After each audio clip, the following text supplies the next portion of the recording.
Welcome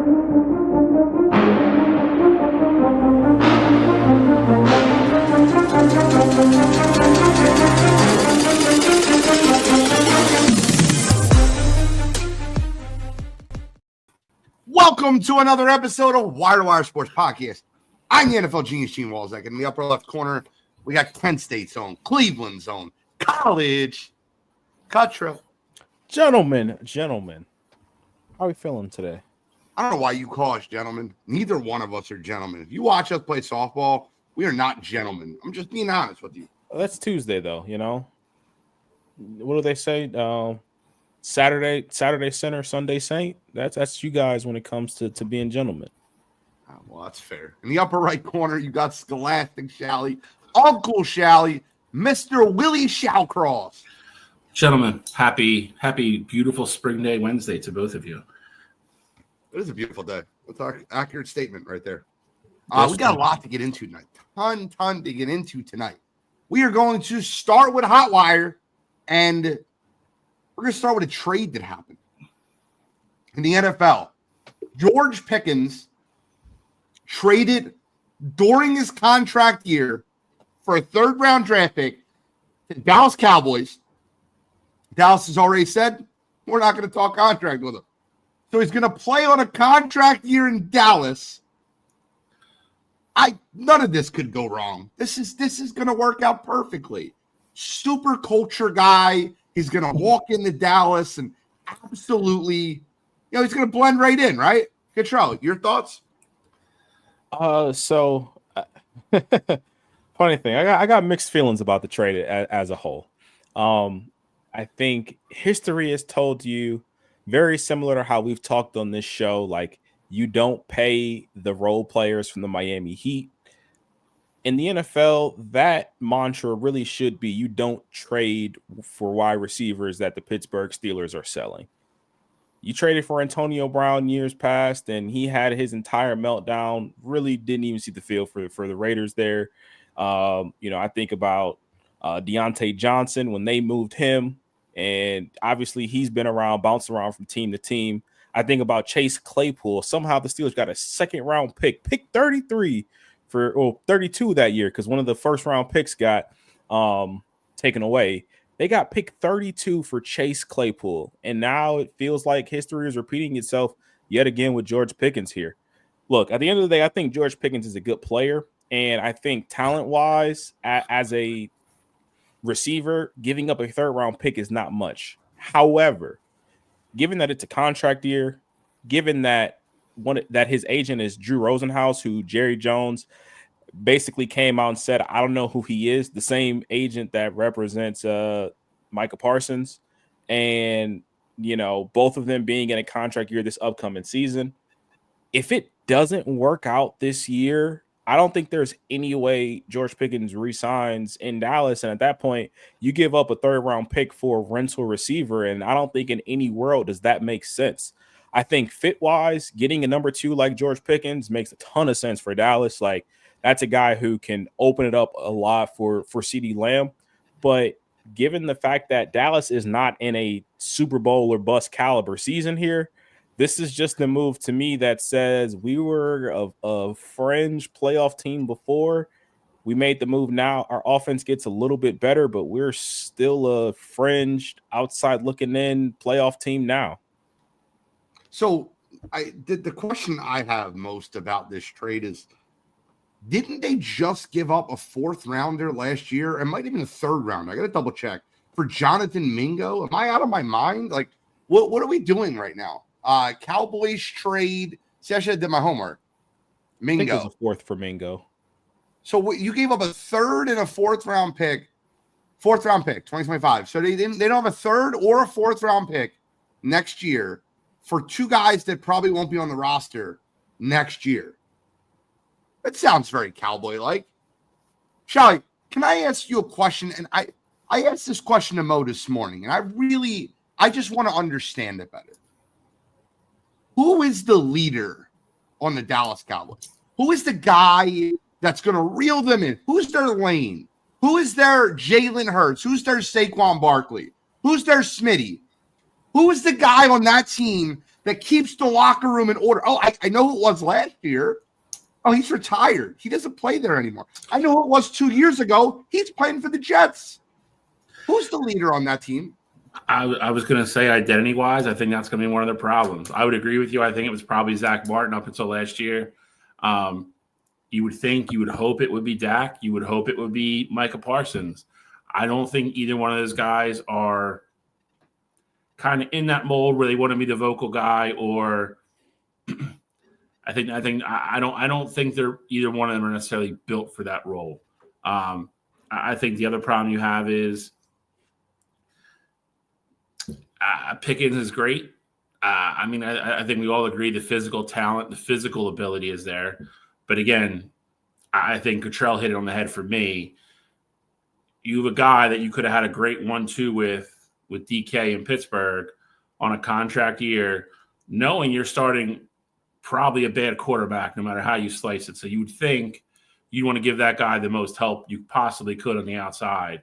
And Pittsburgh was like, you know what, we got DK. We're good here. We'll move on. You guys mentioned Deontay Johnson and a couple other people. My biggest question is how is Pickens going to fit? Pickens is not going to be the number one in Dallas. CeeDee Lamb is a top 3 receiver in the NFL, pretty much no matter how you cut it. I think you have Dak. You have a completely rebuilt young offensive line playing in a division where you could argue all 3 other teams in the division have very good to elite defensive lines. You're probably going to start a rookie running back, and it's an interesting move. I think I think it's one of those it's boom or bust moves. You know, I think we would all agree. I think a 3rd round pick is pretty valuable in today's NFL with as deep as some of these classes are.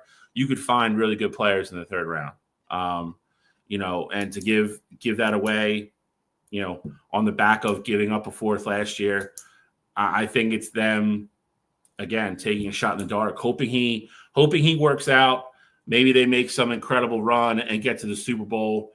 Like you said, they're not going to pay him because I'm sure between Drew Rosenhaus and Pickens, they're going to have crazy demands in the offseason.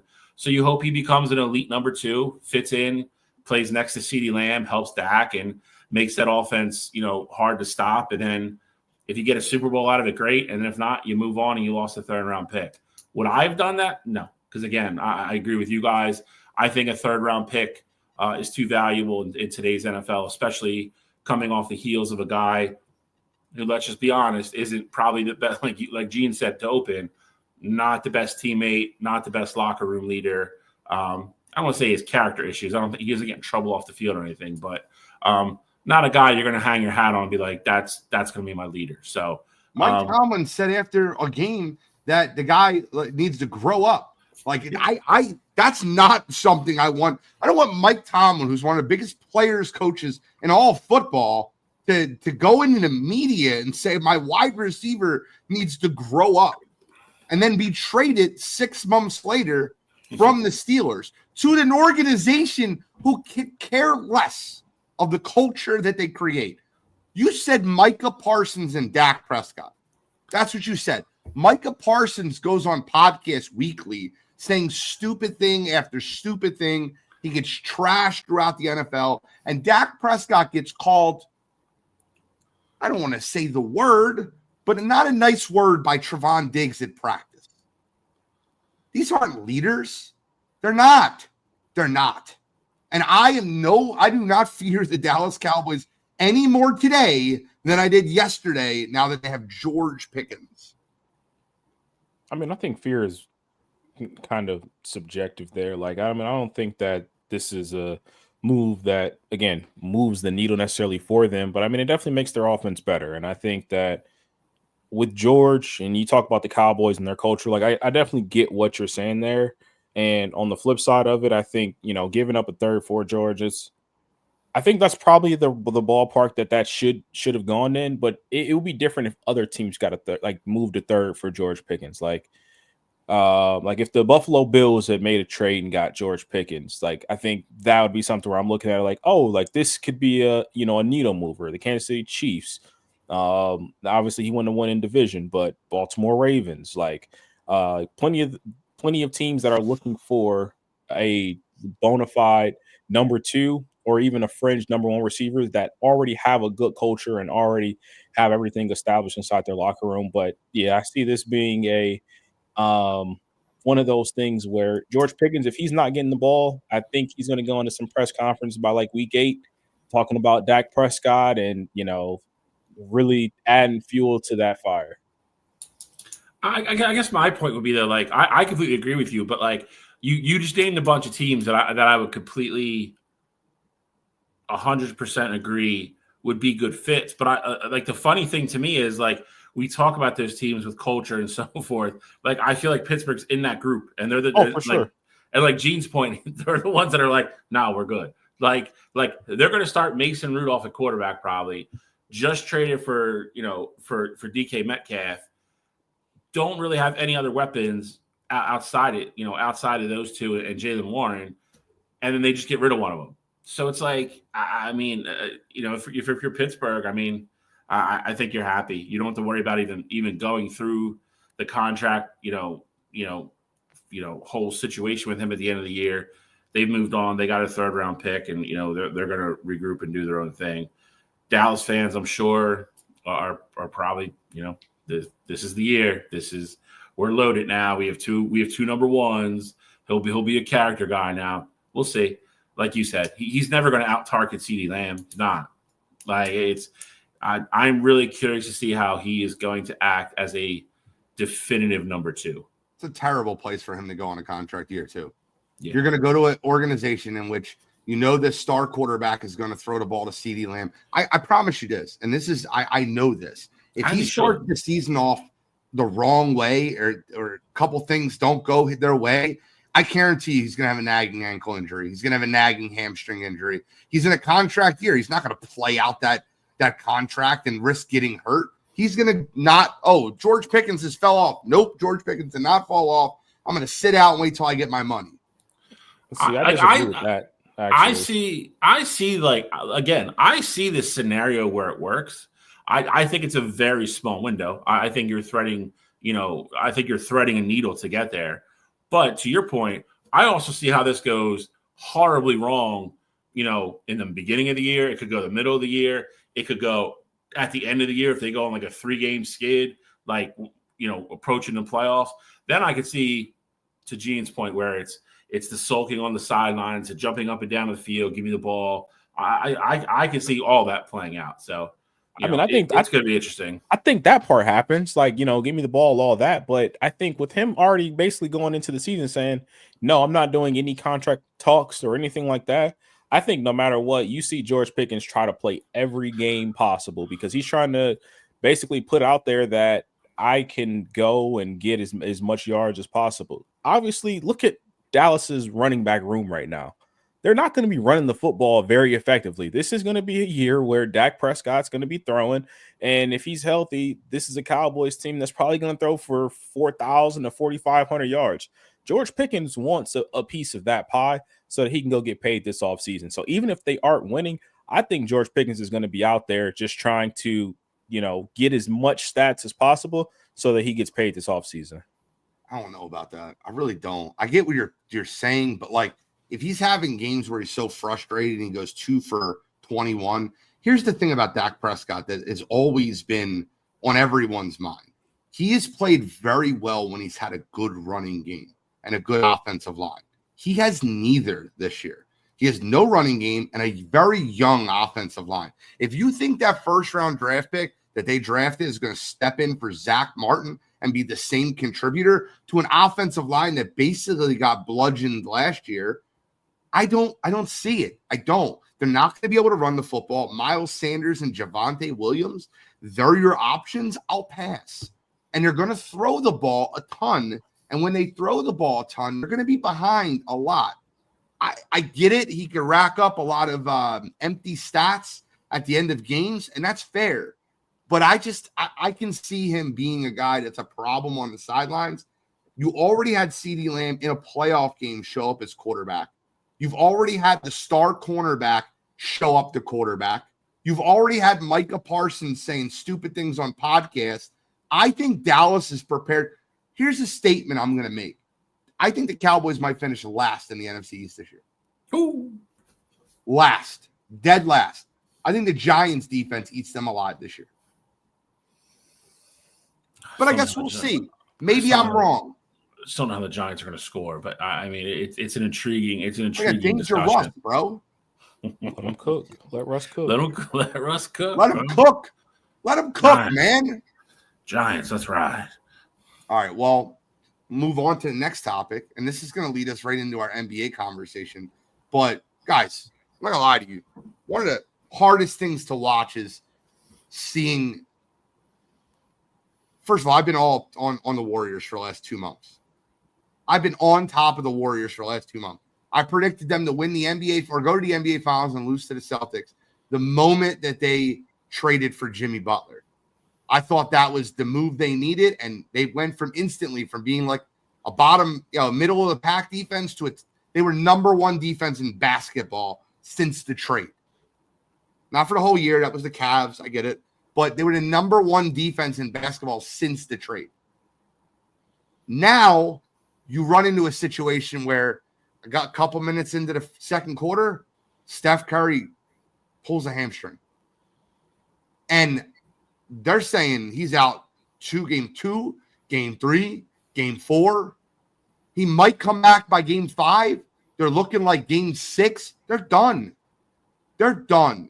They can win a game with smoke and mirrors. They can win a game with, Buddy Hield shooting the lights out the last 2 games. That's not going to happen for an entire series. They can win a game where Anthony Edwards doesn't impose himself into the second half, which was an absolute joke on Minnesota.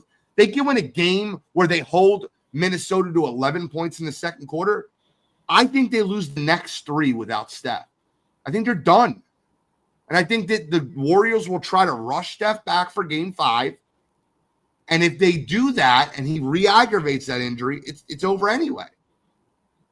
It's a very sad injury to watch. It sucks to see one of the greats of all time on an opportunity to make one last run. Do you give the Warriors any chance to win another game without Steph Curry? Without Steph, I do give them a chance to win one more game because they do still have number 10. And that's Jimmy Butler.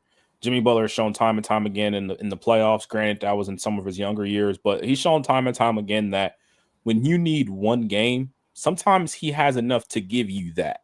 Now, if this wasn't a team that had Jimmy Butler and it was just Draymond and Clay and all those guys from past years Warriors teams, I think that would be different. But with Jimmy being there now, I do think that one, he can offensively go get his own shots and he can go be, the number one on offense.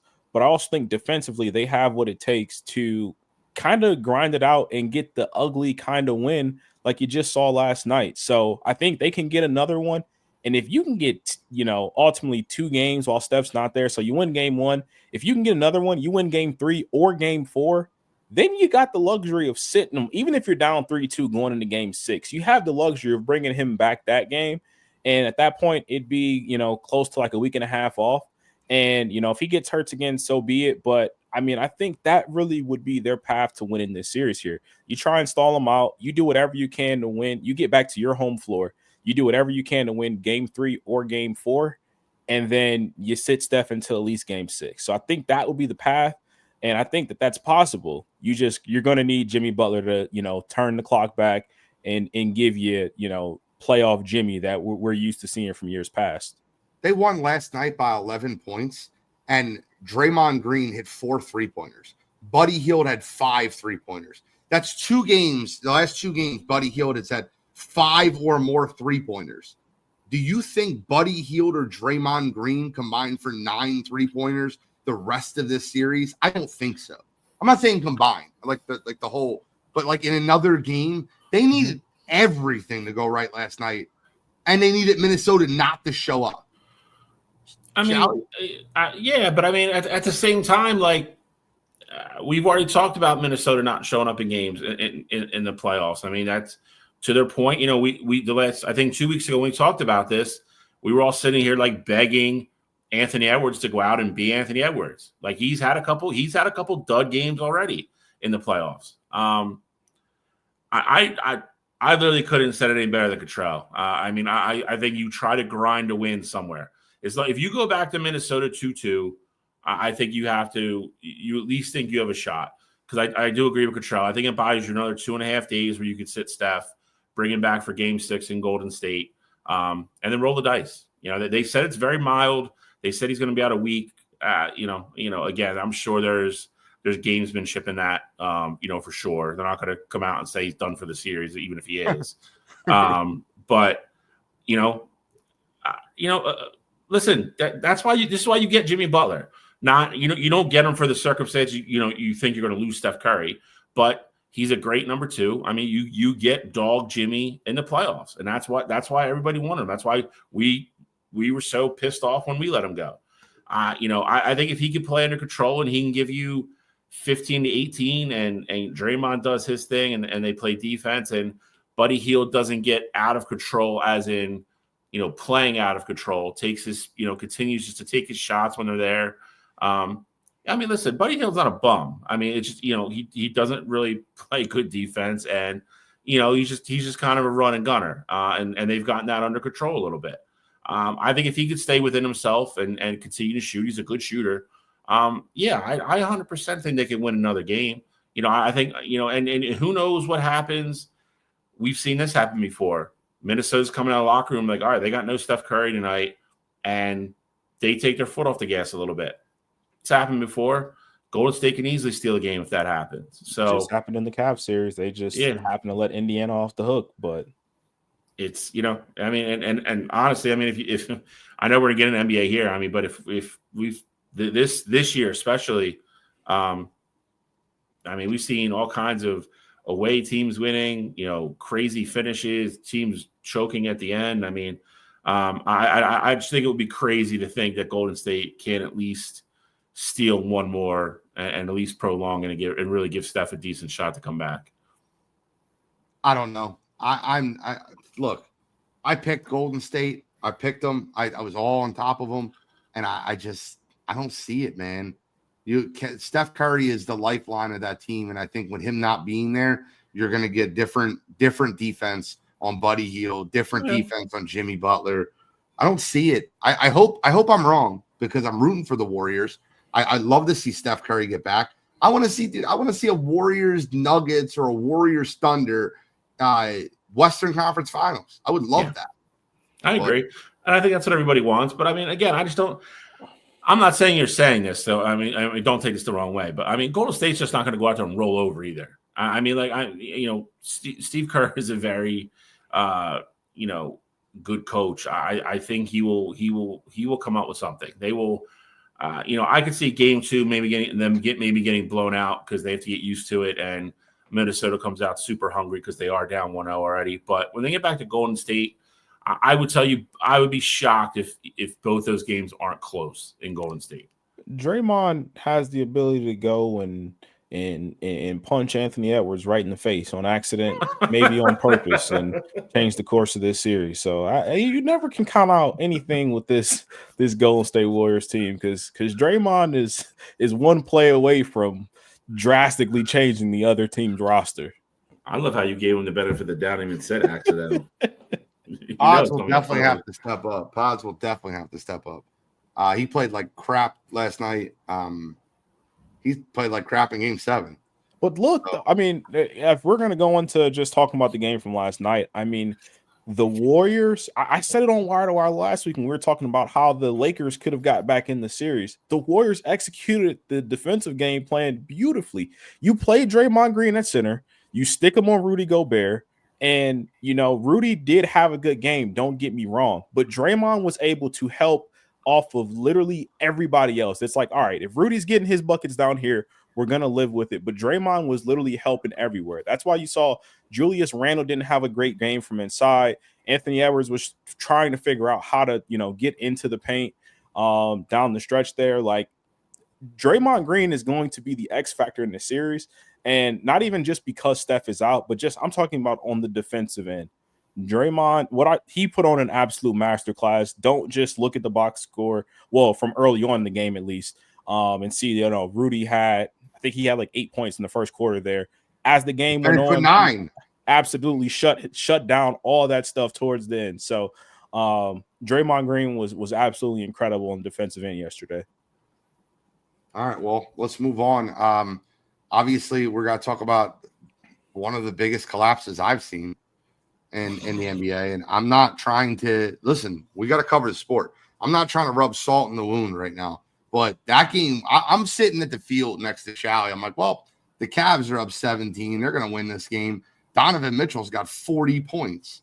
I get home, I turn the game on, I'm watching the game, and all of a sudden it's a 6-point game, and I text the group chat. I'm like, hey, Cottrell, you getting a little nervous here?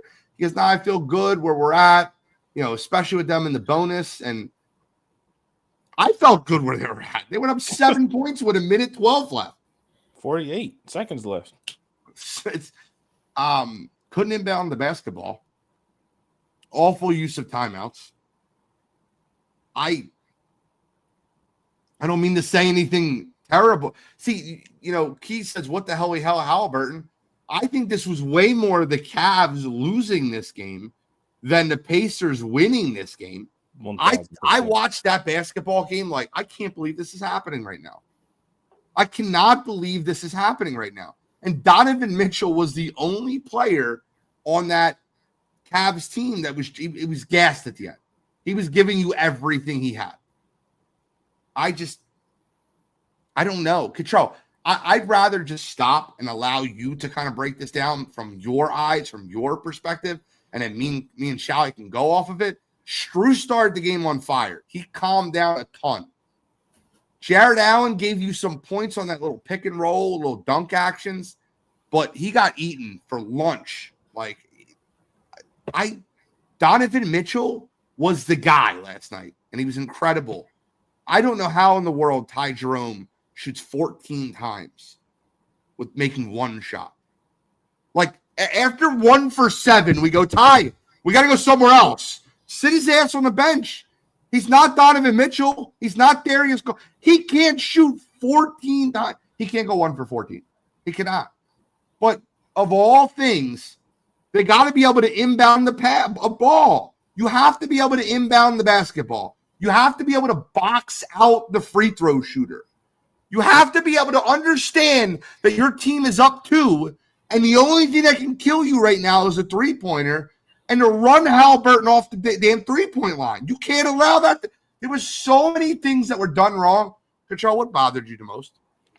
I mean, I think for me, it was the high school approach to the end of the game, like as a whole. And I say that because of, you say bad timeouts. I don't necessarily think the timeouts were bad, because I think the one you call timeout, you advance the ball to inbound it, and that ultimately became a turnover. That's the one that Nembhard got, and they went down, and that sent Siakam to the line the first time.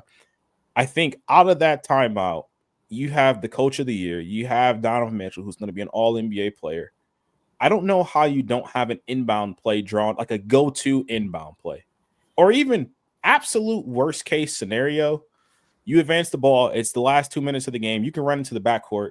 You launch the ball in the backcourt, and just there's so much space within the backcourt. That's all. That should always be your fail-safe. We see it happen time and time again. You literally have all 94 feet to cover on that inbound play. So I don't know how you don't, 1, run a better play, or 2, have a fail-safe of running in the backcourt there. The Donovan Mitchell offensive foul was sickening too, because he did Cardinal, sin number 1. You get to the sideline, you put yourself in a position to get trapped there. You go right through his face. Luckily, they didn't call it a flagrant. I honestly thought it was going to be a flagrant.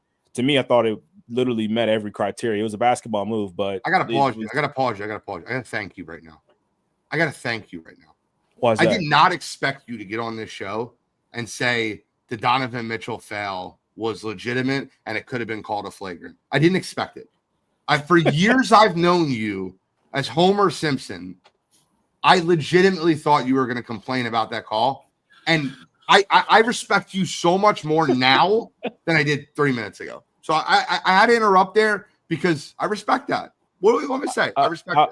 I was just going to say, I mean, with that play happening, Donovan has to know better. You can't get trapped there. And it 100% was an offensive foul. And I thought it was going to be a flagrant. Give him 2 free throws and then the opportunity to, shoot the 3 there, which, I mean, looking back at it, I mean, shit, I kind of wish that would have happened. Because then, I mean, at worst, they would have only tied the game in that situation there. But I don't know. You never know. Yeah, I mean, that's also true. But, I mean, I think at the literal end of the day, that feels like it's on the players. Players got to play the game. This felt like they weren't prepared. They had no clue what to do up 7 with the 48 seconds left. And granted, Indiana literally just did this to Milwaukee last round. Milwaukee's a different story.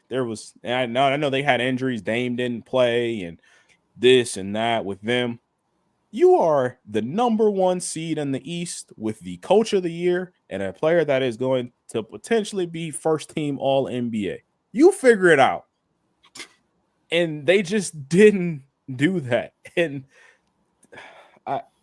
Ty Jerome having 14 shots, I'm okay with it. I didn't think Ty Jerome took a lot of bad shots. He just couldn't hit the floater in the paint that was his bread and butter all season. Ty Jerome has been one of the best 6-men, in basketball this past season. I don't remember exactly where he finished that, but I mean, outside of Peyton Pritchard, who deservedly won the award, I mean, Ty Jerome has been right there with them. And as a whole, Kenny knows that you have to have a spark at the guard position, how the team runs and things like that. And if Darius isn't playing, Ty Jerome had to get those minutes. So at least I can understand that, but he 100% has to be better. He's been better all year, and this is his time where he needs to step up and be a consistent option for them. But I was at a loss for words at the end of the game. Me and I were sitting here watching it, and we just looked at each other, and it was just quiet. It was just quiet for like 5 minutes. Like, did that really just happen? And I mean, sure enough, it did. So yeah, that's one of those. I probably sound crazy. I still think the Cavs have a shot to win this series. I 100% now think you have to have your guys come back to play. I think if you could have snuck that game out, I do think it would have bought you another game, similar to how I thought about with Steph. Like, I thought you could have sat Mobley and Garland, everybody game 3, and just kind of concede and give that one up, but then have them come back for game 4, because at that point it'd be like a week off after sitting those 2 games there. But now I just truly think that this Cavs team, when everybody is playing, is better than this Pacers team. That Pacers team was way back down to earth this game. They shot a normal percentage from 3, and the Cavs were really handling them until they collapsed in the last 48 seconds. I mean, I can't call it the last 48 seconds. They were up 20 points. They got it down to 6. It's not 48 seconds. But in my opinion, that's a slow burn though. That you buy time by having Donovan Mitchell on the bench. You buy time by sitting Jared Allen. Like, you get that cushion so that you can afford, your guys going over to the bench and just sitting a little bit. And the one other part that I absolutely hate is that for a lot of the season, the Cavs won big, in a lot of games. And we talked about it just a second ago here. Everybody looked gassed.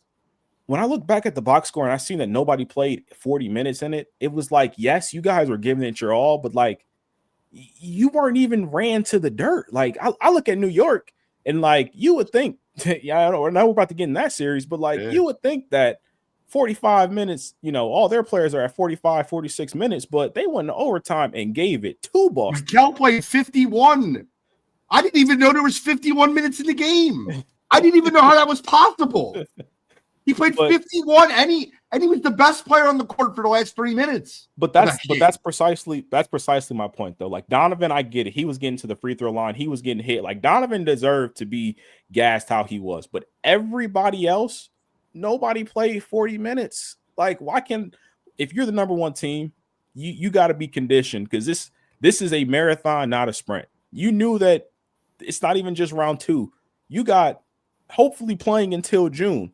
And this is the game that you get gassed in, and you didn't even play 40 minutes. It's just disappointing to me. shall we? I know you didn't get a chance to watch it live. Did you? No. So I mean, to fill in my timeline here, again, I was at the field with Gene after our game, and he checked the score, and I was like, Gene said they're up 17. I was like, kind of figured bounce back game. They're gonna run away and hide, and it'll be 1-1. I'm driving home, and I'm getting the alerts on my phone, and then I start seeing Gene's messages like, "Hey, Cottrell," like, and then the song. Now I'm like, "Oh crap! Like, I gotta get home." Like, so I'm like flying down the turnpike, literally walking up the stairs as the game ends. So I was like 5 minutes behind these guys. I then rewound it and watched it. The Halliburton thing is just, I mean, it's just kind of inexcusable. Again, you get all those guys banging into each other in the lane, and one of their bigs comes up with a ball. That's one thing. To have Halliburton in there, who was the original shooter, jump up, grab a ball, and then kind of sneak out to the 3-point line, and then you let him shoot. It's kind of crazy. But again, I think one of the two, you said it in the chat. It reminded me of like of a kind of like scared college basketball team down the end, down the finish. Like Cottrell said, getting the ball inbounds. If you played basketball, you learn when you're 9 or 10, like Cottrell said, there has to be a safety valve that goes to the backcourt. And in worst case, you throw the ball backwards, go across midcourt, and then you get into your offensive stat. Like, it's some of the stuff's inexcusable for a professional team. It's just I think it's very unfortunate. I kind of agree with Gene, though. I mean, if I understand the slow burn of it and all, but when you're up 20, I don't care when it is. If you let the team that close get that far back into it, you kind of open the door for this crazy shit to happen. And I understand there's still some luck in it, and still everything has to go your way for that other team to finish the comeback. But if you keep them at arm's length and you keep them at 10 for the whole time, then none of it really matters. So I think Cleveland deserves a little bit of blame on that one as well. And I don't know, man. I think Cleveland's in a lot of trouble. Indiana is not an easy place to play. I am not as great as a regular season as they've had. I don't know if they go into Indiana and win both. I don't. And I think Indiana's got to be looking at it, if we can just take one of them, that they're in an absolute commanding position to win that series. Cottrell would know better about the other guys coming back, but I have a feeling that's going to push up the timeline for that stuff as well. Let's move on to another series. I think the Cavs can get back into it if everybody comes back. I said that this morning, but if they do not come back, they're not going to go down 3-0 and come back. This is not going to be we're going to win 4 straight. But let's move on. Every road team, every lower seeded team won game 1. I don't think that's ever happened. I don't think it has. Never. First time ever. The Knicks beating the Celtics was another absolute meltdown. The Celtics were up 20. I look at that Celtics team, and granted, I think they're the best team in basketball, but they have a lot of fraud in them. And if you go back to the Cavs game where they were up like 27-5 in Boston, yeah, multiple times. I just feel like they get up and they coast and they don't work hard anymore, and they rely on their 3-ball and sidestep fallback threes. And 15 of 60. I never thought I'd see a game where a team would go 15 of 60 from 3-point range. I just never thought I'd see it. And it was another one of those games where it felt like the Knicks have done this all year. They've played Eastern Conference like contenders strong, and then as the game was at the last moment, they lost it. They made a mistake, a stupid, like whatever. I can't believe Brunson missed that layup. He makes that layup 100 times out of 100. The game's over then. Then you get in overtime. Like, I'm sure the Celtics are going to win this. I swore. So I'm like, New York's gas. They got nothing left in the tank. And then Mikal Bridges, who was awful for 3.5 quarters. awful for 3.5 quarters. Just showed up like he was the best player in the whole world. Steal, 3-pointer. I'm like, what's going on? He's grabbing the ball off people. Like, it's mine. Let's go. Like, I think that the Celtics win tonight. I think the Celtics still win the series. I think the Celtics are still the best team in basketball. And by the way, I apologize, Kyle. I don't mean to talk bad about your Celtics. I know you get very offended by it. I apologize. But I just can't I would love the Knicks to win that series. I think my hatred for Boston runs a little bit strong. And I know 1, that. I understand. What? What'd you say? I said 1,000%. Yeah, but I would love for the Knicks to win that series. I would love for Brunson and Hart, I kind of Mikal Bridges, my Villanova guys, to continue moving on. I don't think it's going to happen. You got soft kitty cat starting off pretty strong tonight. I don't know. We'll see. We'll see. But your thoughts on Knicks versus Celtics, Shal? I'll start with you here. The bewildering thing to me was the offense. I mean, they lost Porzingis earlier in the game, and then they still had this big lead. And to your point, like they didn't run anything that was a semblance of an offense. They would come down, one guy would set a screen or set a pick, and then it was like you said, it was 2 dribbles and it was a fall away 3, or it was 2 dribbles and a step back 3. And then, I got to watch a lot of this game, actually. So, New York would make these mini runs and cut it to like 9. But then, like, Boston would hit a big 3, get it back to 12. But then New York just kept chipping and chipping and chipping. And it's – man, for the caliber of player that is on Boston's team and that was on the court, for them to just – all hang around the 3-point line and just see who was going to shoot. And that was the offense they ran for the last quarter and a half is bewildering to me. I can't believe it. Like with all the timeouts they took, the one timeout they took, I was like, all right, they're going to come out and they got the ball right to Drew Holiday. I was like, all right, they're going to run a set here. And what do? He passed the ball. The first pass, it was to Derek White, I think. Up it went. Like it was nuts. And then like coming down the stretch, Drew Holiday was like the only one that was like moving around. He posted up one of the big guys at the one point and actually got the ball and scored. But like Al Horford wasn't playing down low. He was just hanging out in the wing, and then like it's more, if I'm a Boston fan, I would be irate. The fact that you have Jason Tatum and Jaylen Brown on that team, and not once, I lied. Jaylen Brown went to the hole once. But every other time, you're telling me those guys can't get to the hole and get a shot? Like they constantly just have to sit at the 3-point line and chuck up threes. That's all they can do. Like, come on, man. Like again, that's New York's MO. And if you're not going to put them away, I agree with Gene. I think Boston has a really bad habit of getting up big and then just kind of taking their foot off the gas and coasting. And then, they get in these tough situations where, it's hard to turn that switch back on. And New York just kept coming and gave it to them. They were lucky to get to overtime. I agree with Gene. When they ran that play and Jalen Brunson faked the ball handoff and went backdoor and they got him the ball and that ball went up, I'm like, oh, that's game. They're going to win. The fact that rimmed out, I was shocked. Boston was lucky to get to overtime. But to your point, I thought when they got to overtime, they would come out and play a little different, and they didn't.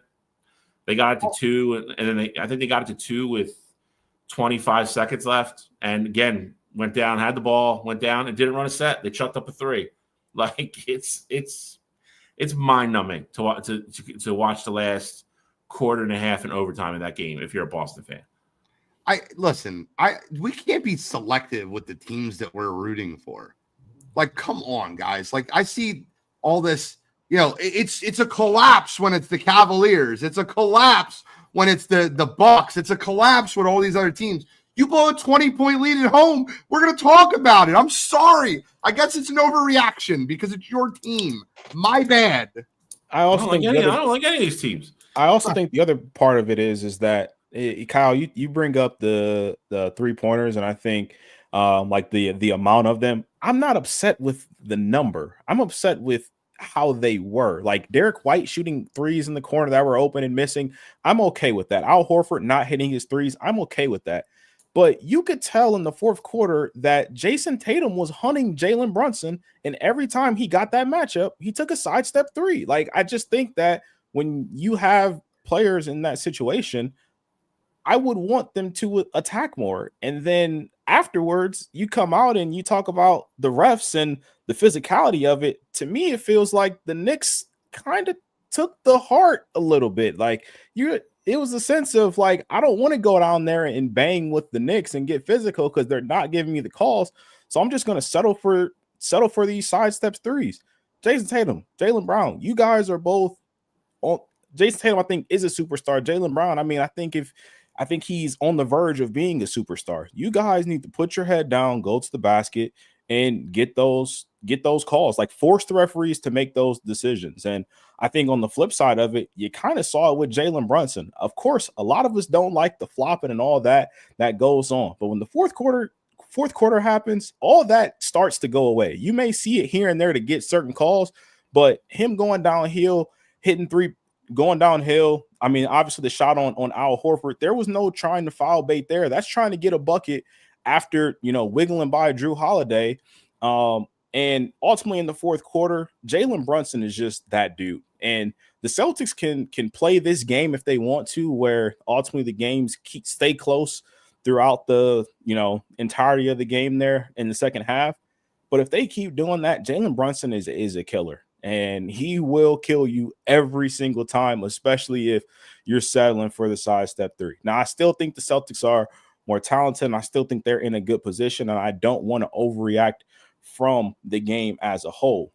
But with that said, if it gets to the point where we're late in the games and we're talking about Josh Hart getting rebounds and Mikal Bridges taking the ball quite literally out of players' hands, and it's a situation of the games are tied and I need one person to go get a bucket. I said this on Coffee and Sports last week. There's nobody I trust more in that situation than Jalen Brunson right now. Jason Tatum is a better player. Jason Tatum is a top 8 player in the world, no matter how you slice it. But the guy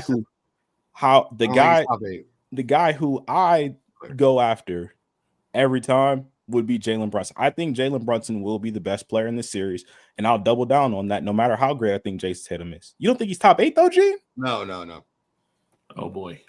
For one series, you taking LeBron or Tatum? That's not what I'm talking about. Well, that's what I'm talking about. We take the best players in the world. No, I'm not talking about next year or going forward. I'm talking about for one series, for one game. Who's the best 10 players? I'm talking about season. If I'm preseason rankings for the 82, like going into 2024, going into 2025, like he's going to be into 2025. Yeah, he's top 8. But for one series, I don't have him top 8. For one series, I get that. And that's what my point is. And I get called like a. And listen, I know the 76ers are frauds. You don't have to remind me in the chat. I get that. I think me and Shally have been more critical of the 76ers. I hate the 76ers. I was just on the phone with a 76ers season ticket salesperson for 45 minutes telling them what the Sixers are doing wrong. And like he's like, well, we'll give you this. I'm like, I don't want to hear it. Get rid of Embiid and trade him. I know the 76ers. I still have to break down the sport. I hate the narrative that if you're a fan of a team that stinks, you're not allowed to criticize other basketball teams. That's not fair. That's what I'm doing. That's why I'm here. I also think too, because I do want to be fair, and I know Kyle probably won't admit it, but I actually think Jaylen Brown is more hurt than what he's leading on.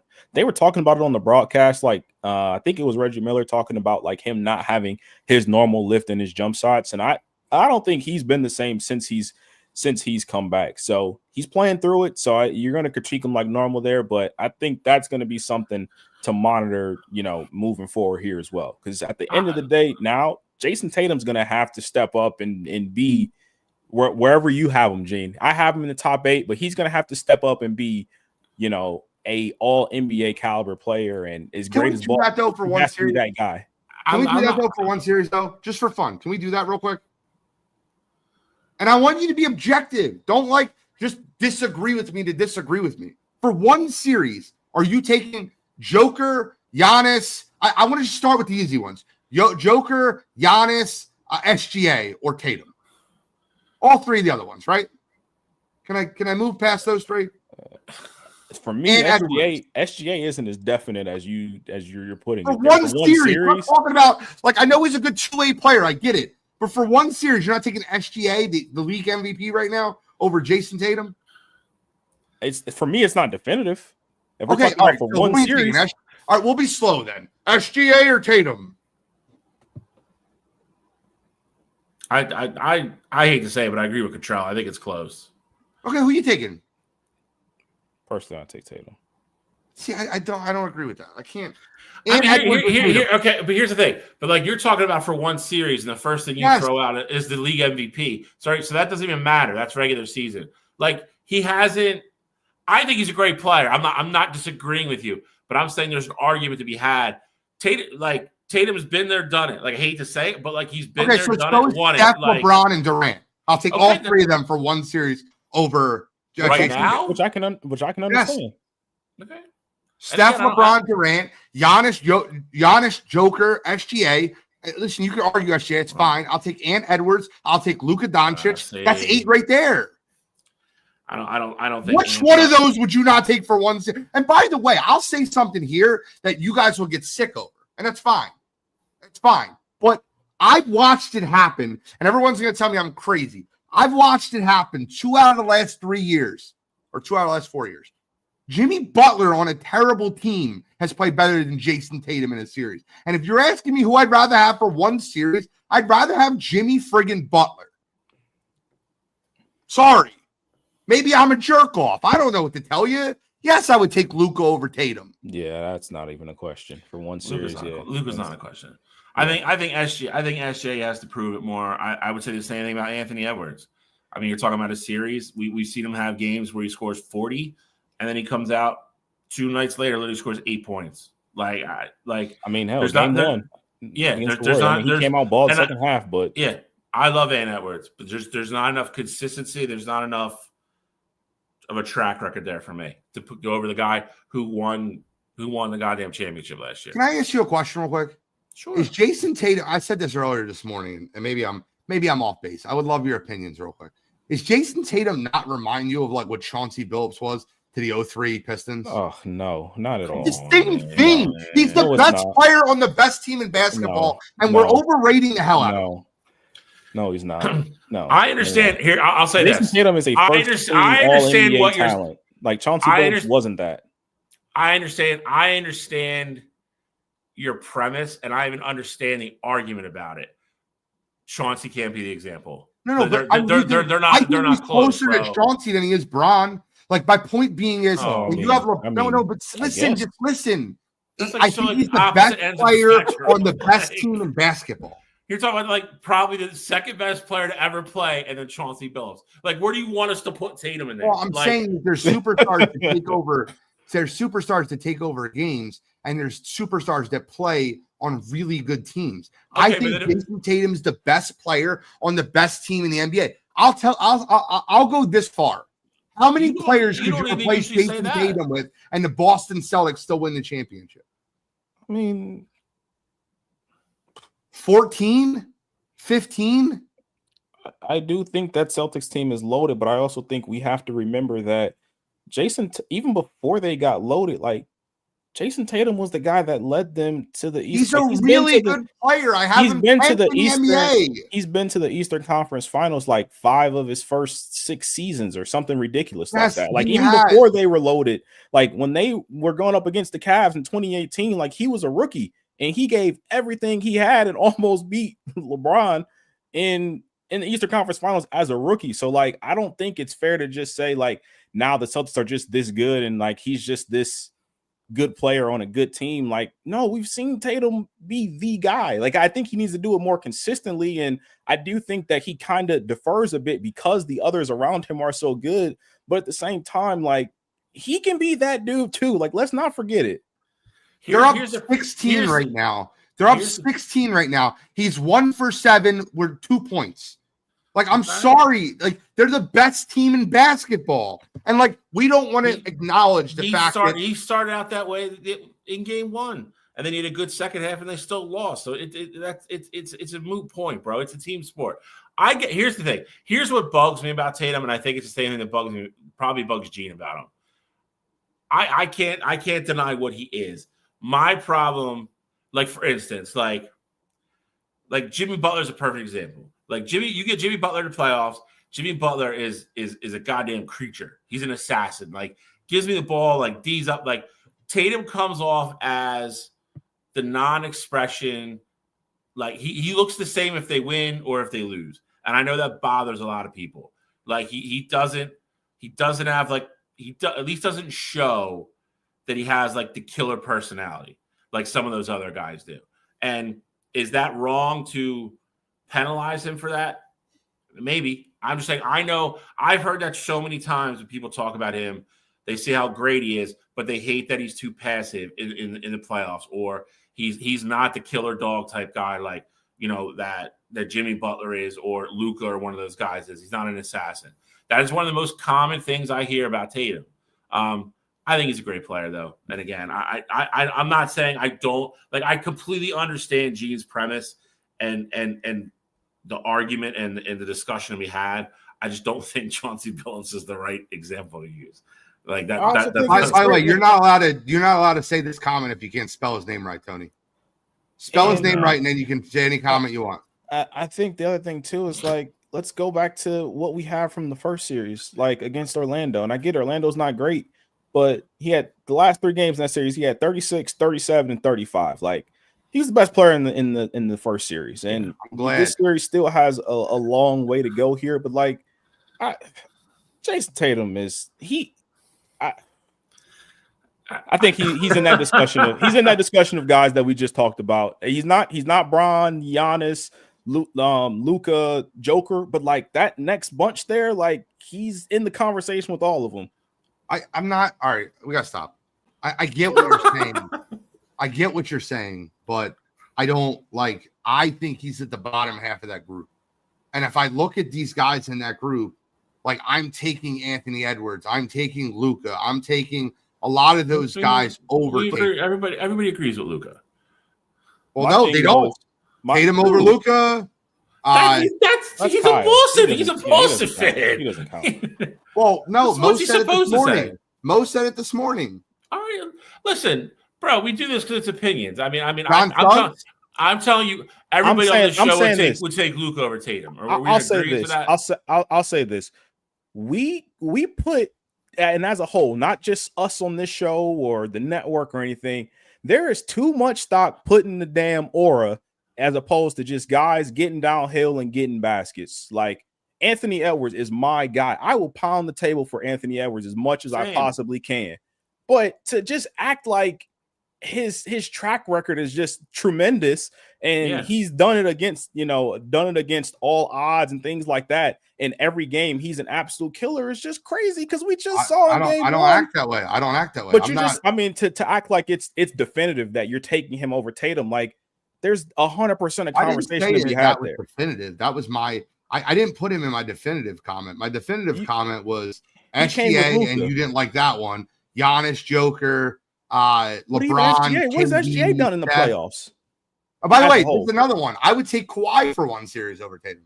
100%. I can understand that if he's healthy. If I'm guaranteeing health, 8 years ago, maybe. No, right now. Years ago. Last series, I would take Kawhi Leonard that series over Tatum. No, I'm not putting my eggs in that basket. I mean, you could get 1 game out of them. You get 2. You could get 7. No, guaranteeing health. You can't guarantee health. That's what the whole that guy. But you're saying that's you're doing a hypothetical what if to better your argument. Like if we're saying in reality, I know you should be the strongest guy I know because I've never seen somebody pick up goalposts and move them. Dude, I'm strong. I'm hitting them out this year, brother. You are. All right, guys. It's 8 o'clock. Like it's trivia time. Let's put a pause. We'll come back to NBA. We got UFC. We got MLB. I think we only have like one more series to cover. It's fine. We got trivia time. It's 8 o'clock. It's trivia time. I'm ready for trivia. Shally's ready for trivia. By the way, Shally's head has been on the screen he's been looking at me dead in the eyes the entire show. I'll bet you for the next 10 minutes he's looking down. Answer a text message from somebody on my team. In a horrible Star Wars reference. Put your goddamn phone away. I'll put it away. Scumbag. I'm kidding. It's like all those times where it's like out of nowhere, somebody puts one in the chat, and then 3 seconds later, Gene guesses it out of nowhere. I turn my chat off, and I swear to God on my father, I turn my chat off. I do. And listen, if you don't believe me, I'll screen record. I turn my chat off. I'm busting your balls. Relax. I know. I'm just listen. Let me have my fun. 10-point game, by the way. Celtics are up 10 to him. Tatum sucks. He is too. He's killing it. Oh my God. All right, gents. Taking He's game having a over great game. all of them. Doesn't matter. Are you ready? All right. I'm turning my comments off. I'm good. Comments are off. Dave and CP3. I swear Overall. to God, if it's CP3, I'm done. Over all of them. No, we're going to the NFL here, guys. We're going to the NFL, NFL. Good luck, Shal. here. Technically a little college maybe, but as of May 2nd, Okay. as of May 2nd, the top 10 highest selling rookie jerseys Of this year or of all time? Of this year. 2025 NFL draft. Oh my God. I didn't even know they had jerseys out yet. That's why I'm coming with the questions. Jesus. Okay. I get to go for I won last. No, Shally won last week. Okay. Shally's up, so Shally goes first. I gave the question last week. I mean, I'll go with Cam Ward. Cam Ward is number 2. Yeah. Thank you for not taking the low-hanging fruit. I guarantee you I can tell you who's number 1. Travis Hunter. No doubt about it. Travis Hunter is number 1. Yeah, there's no way that was number 1. Probably by a wide margin. Curious to see if go out on a limb here and see if somebody's on it. The controversial one. You're gonna go out on a limb and answer 2? Screw it. I'll go with it. I'll go with Shador. Shador Sanders is number 3. Yeah. I'll go Jackson Dart. Give me the other quarterback taken in the first round. Jackson Dart is number 6. Okay. I'll go Abdul Carter. Abdul Carter is number 7. It's a good one. Give me Genty. Ashton Genty. Ashton Genty is number 4. Damn. Okay. You guys are rolling right now. I mean, it's not that hard. I know. Start picking them now. So what numbers are left? You have 5, 8, 9, 10. Wow. I will go with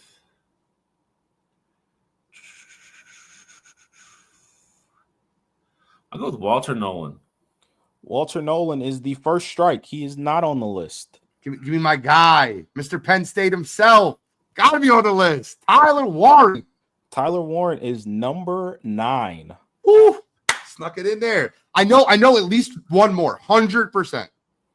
I'll go a hint. I'll go with Colston. Colston Loveland is number 10. Give me the guy that got drafted by the Green Bay Packers on draft night.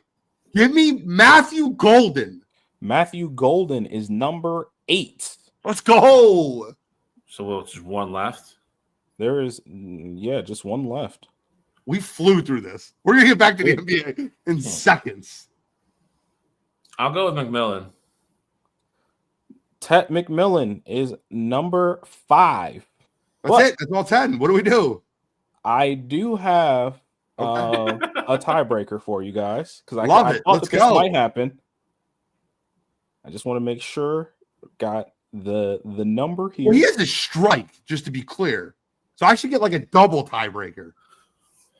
Gee, no, it's just, oh my Lord. Let me cheat, bro. I need to cheat. All right, perfect. Yep. So I do have the list here. So what I wanted to do here, Gene, you don't have a strike, so I'm gonna get your guess first here. With that being the case, that'll be the tiebreaker, the first tiebreaker, in far as guesses go. Okay. Who do you think was the number one guy so far Well, not so far, but from this past year, the 2024-2025 NFL season. Number 1 jersey sold. We just said it. No, he's talking about from last year. As a whole, the entire NFL, not the rookies. Oh, hold on. And wait, time out. Before he goes,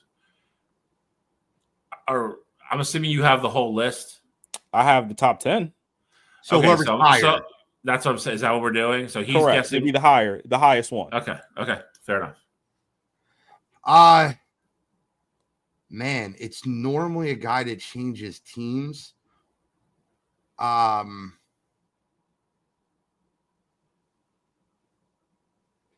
don't know. I feel like did any big quarterback? And by the way, this is according to Lids, and this was as of February 4th, 2025.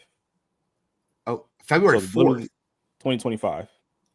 It's like after the official right close of official close of the season from last year. Oh, so last year's number 1. 2024 to 2025. Okay. Well, you said I thought it was like up till today.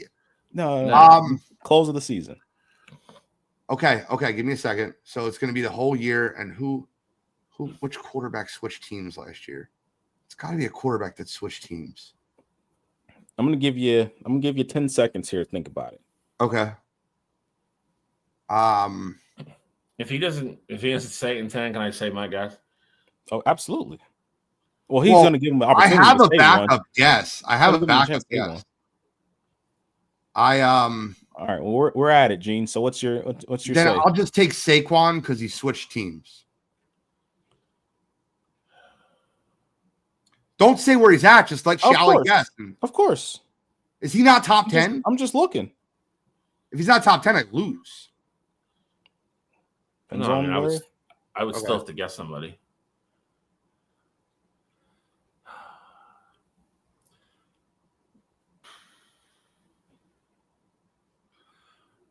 I will go out on a limb here, and I will actually go with a rookie from last year. I'm going to go with Jaden Daniels, even though Saquon was my pick. All right. So, according to Lids, neither of these guys were in the top 10. Okay.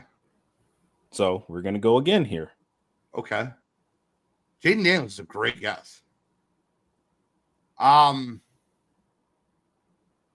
I guess then if they're not in the top 10, just give me Mahomes. Bill?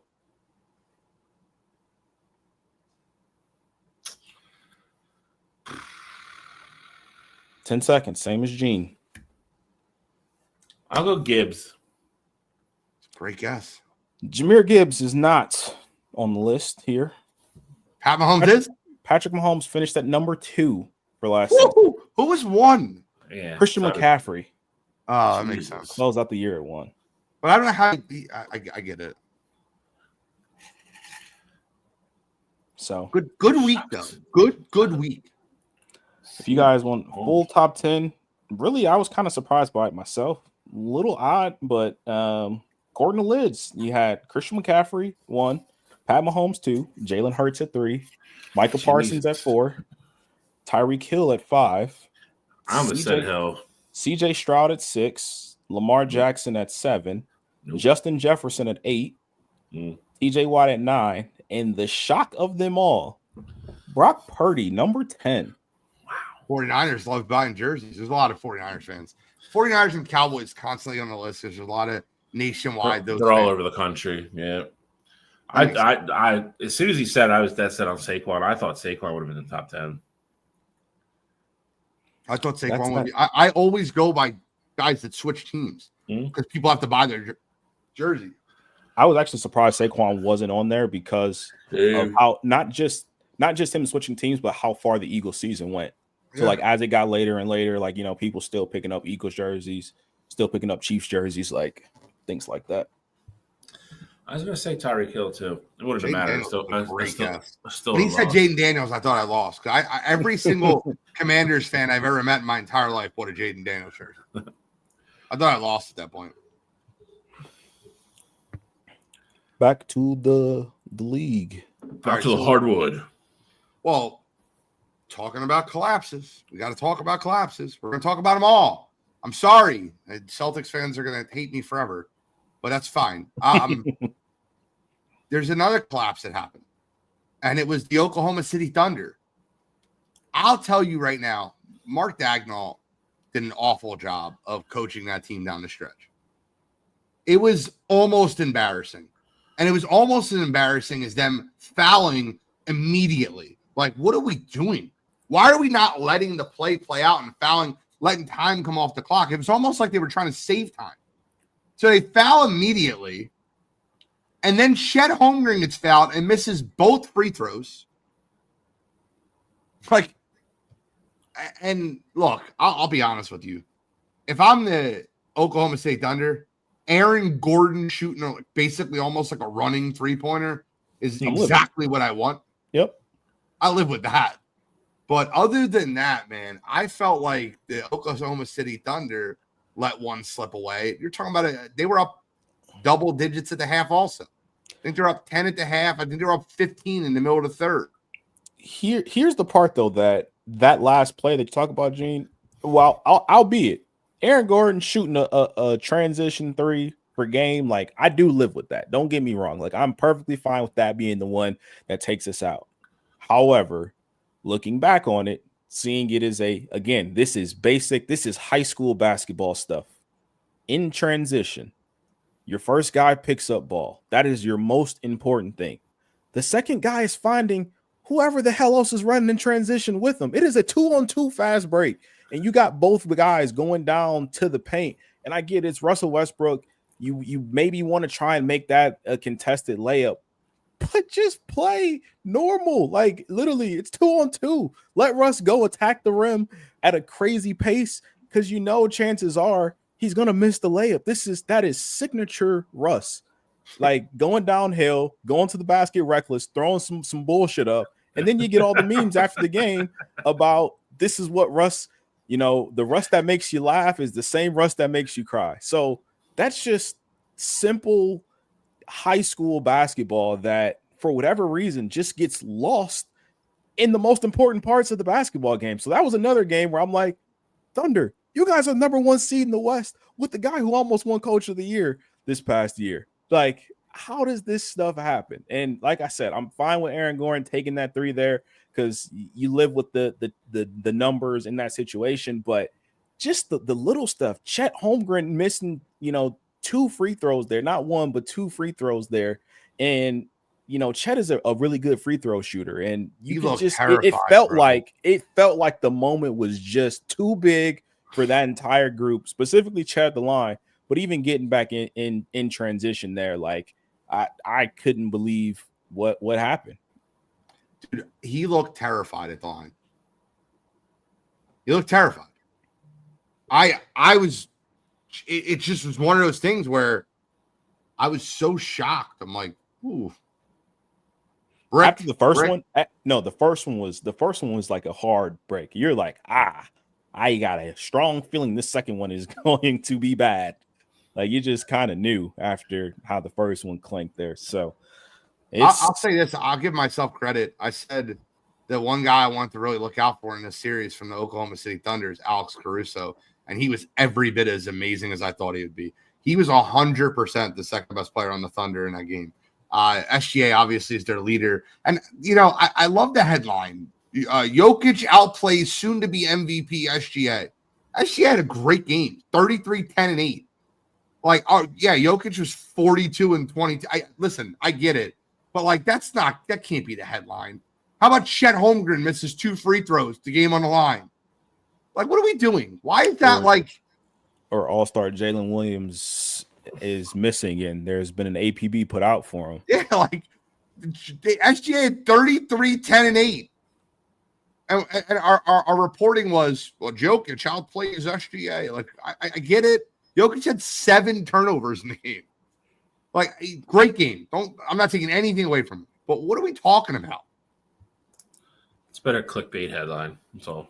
I also think, it's obviously it's a thing here, but OKC has got to figure out. I feel like I'm saying the obvious here, but they've got to figure out some sort of plan for Joker. In the Clippers series, you saw it. Joker didn't have the greatest series. There were games where he didn't play great, and also games where, if we're being honest, Zubac outplayed him. The Thunder, from what I saw game one, they have absolutely no answer for that. None. Now, Thunder are great defensively, and Hartenstein, is a solid defender there, but they have absolutely no answer for Joker right now, and that's the scary part to me, because you talk about it being a collapse, and I agree, like, it's definitely a collapse there, but that happened because Joker, it got to a point, Joker's like, all right, give me the ball, and I'm just going to figure it out. Like, coaching got thrown out the window. Everything went through Joker, whether it was back screens or him going to get in the bucket.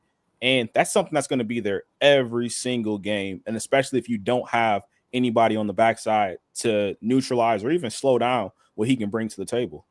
You know what I found very interesting in that series? The plus minuses. Did you look at those? I have not, no. So the plus, if I asked you in a 2-point game in which the Thunder were leading the game, the whole game, what was SGA's plus minus? What would you think it was? Leading the whole game? They were winning the whole game. Plus 11. Plus 11? Okay. I'd probably say, like, they lost ultimately, and I figure he probably is a big part of when they came back too, because coach got him back in the game. I'd probably say like plus 8. Minus 16. Sheesh. Yeah. Lou Dort, another starter, minus 21. Now, where the Thunder built their lead was when Alex Caruso, Aaron Wiggins, and Cason Wallace were on the floor. Plus 13, plus 19, plus 15. And by the way, as much as Joker took Hartenstein to the woodshed, so much that they had like SGA playing him on the roll, which was so weird. Hartenstein was the only starter that had a positive plus minus. Interesting. I found it very interesting. Whereas the Nuggets starters all had a better plus minus. Now, when Joker comes off the court and they're bringing in Peyton Wallace and Peyton Watson and Julian Strawther. And by the way, you want to talk about an APV out? Look, I'll tell you something right now. Michael Porter Jr. needs to sit his ass on the end of the bench. He is lost. There's guys in these playoff series that I'm like, what the hell has happened to Michael Porter Jr.? What is going on with Jonathan Kuminga? He looks like the worst player in the NBA. Bro, I can understand the Kuminga thing. I feel like Kuminga has lost all confidence. Like, Kerr put him on the bench, and he's like in this woe is me headspace, and I feel like he's got internal demons. The Nuggets have put Michael Porter Jr. on the bench in certain situations because he's been unplayable. Every game they come back out with him in the starting lineup, and he gets every opportunity possible. But down the stretch, like, the reason why Russell Westbrook was in the game is because Michael Porter Jr. has stunk for the entire playoffs. So Kuminga one I can at least kind of understand. This Michael Porter Jr. one is puzzling, and it's really out of nowhere. Like, it's not your first time in the playoffs. You're getting good looks. Joker's setting you up. Russ is setting you up. Like, the offense is flowing perfectly fine and perfectly normal, but you're just not hitting anything. No. It was really bad. It was very bad in that game. And it's not just one game either with Michael Porter Jr. Like, if you asked me 2 years ago when they won the NBA Finals, Aaron Gordon or Michael Porter Jr., I'd be like, Michael Porter Jr. was a little bit more impactful for that playoff run than Aaron Gordon. It's not even close now. Aaron Gordon's got 2 game winners. He's been the second most important player for the Nuggets. As good as Russ's. Jamal Murray is starting to kind of look like Jamal Murray. Jamal Murray in that first series was on a milk carton too until he had the 43-point game. Let's not forget. I don't agree with you at all. Jamal Murray played very well in the playoffs. He's been one of the biggest playoff performers they've had. As a whole, yeah, but I'm talking about the first round series against the Clippers. Like, before he had the 43-point game, Jamal Murray was not having a good playoffs. He had a bad game, the one game in LA. I don't know how many other bad games he had. I'm just trying to 7 for 20 game one. He's had a decent game. He had a good, I say good game. Good game, game 2, good game, game 3, where he's 9 for 17, then 8 of 15. Then 5 for 17 game, and then he had the 43-point game. Like, I just feel like that's 3 good games out of 5. then, I mean, also the 9 for 19, 21. I mean, that's decent, I guess, of his standards. But also looking at Aaron Gordon, one, what he's done defensively, but also what he's been able to add to that team as a whole. Like, I just think Aaron Gordon's impact has been definitely felt. And the 2-game winners, of course, add on to that there as well. Okay. I think that Jamal Murray, I think that Aaron Gordon's been the best third wheel. But regardless, I mean, we're splitting hairs. Jamal Murray and Aaron Gordon have been just as. And if you told me you were going to get that type of performance from Aaron Gordon, you're in a good spot. No, for sure. And I think all the other part of it too is that, like, getting 25 from, in my mind, I know this is probably ridiculous, but in my mind, getting 25 from Jamal Murray, if I'm getting 19 and 10 from Aaron Gordon, like, that's so much over what I was expecting to get from him. So, like, I value that more than, 25 maybe on a pedestrian percentage-wise shooting day from Jamal Murray there. I just think Aaron Gordon has been the guy, like, the go-to guy. I mean, him hitting that three is ridiculous. Like, that. The putback, you can understand. Him hitting the three in transition, not just hitting it, but having the confidence to shoot it. Like, that's something.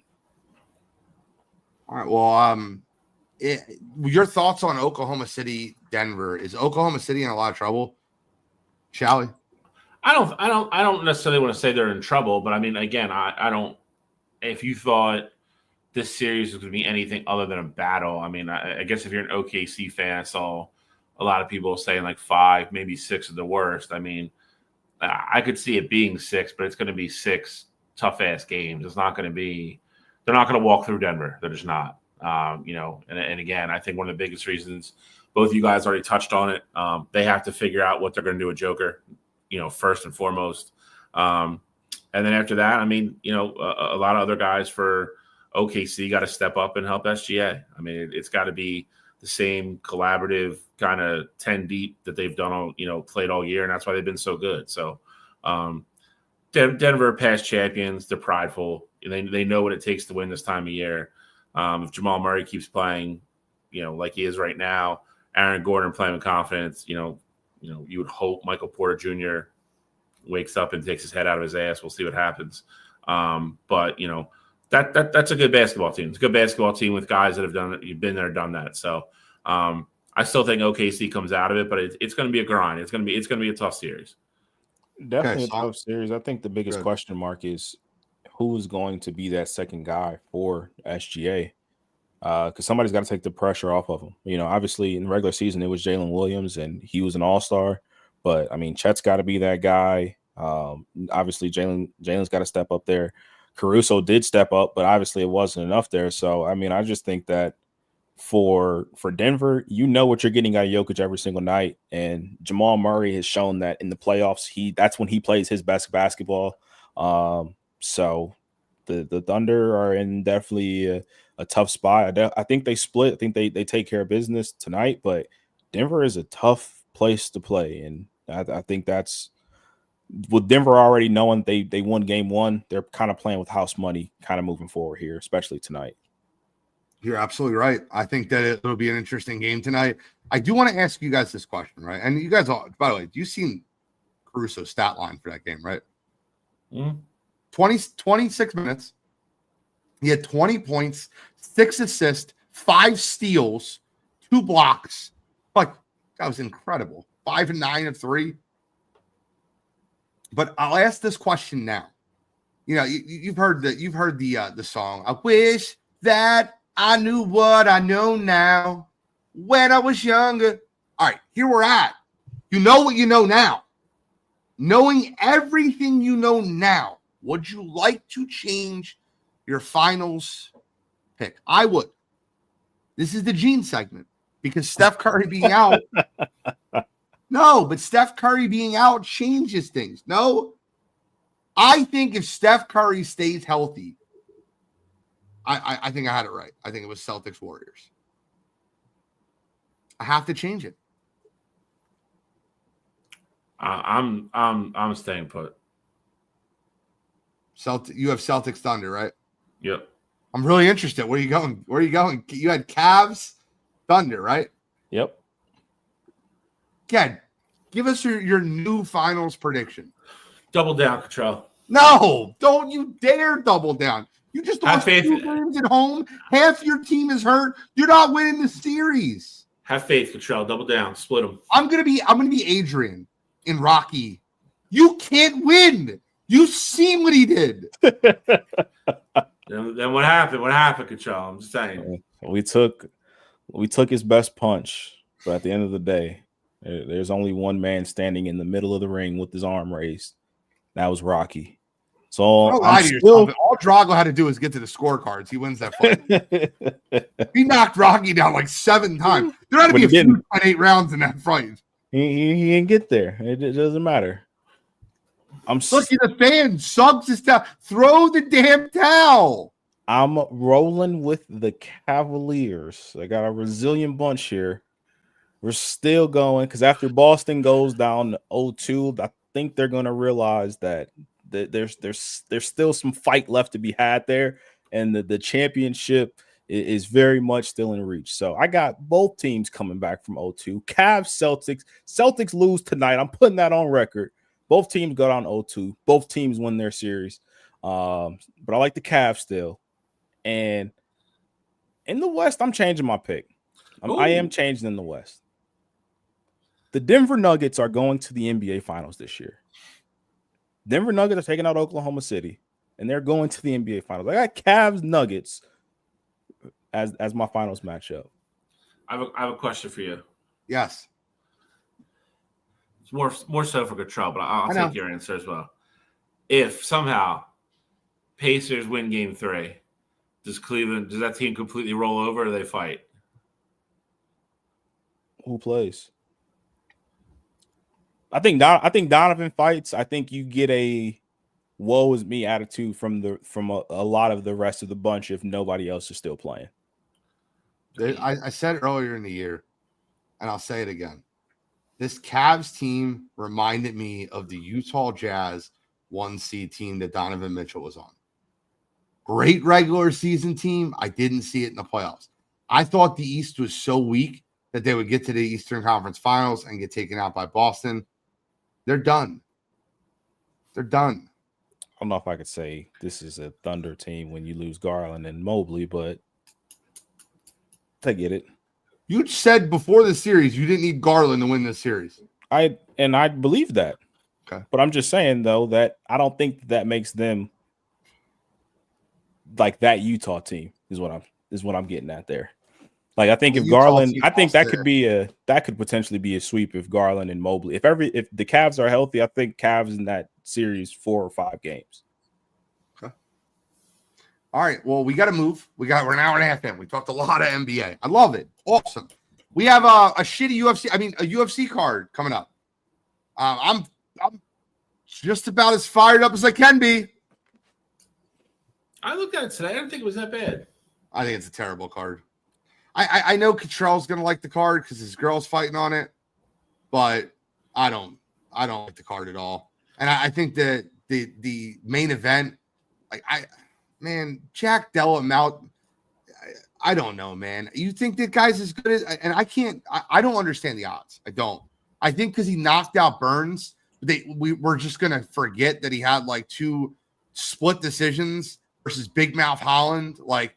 Yeah, you knocked out Gilbert Burns. I'll give Jack Della Mount the nod of that.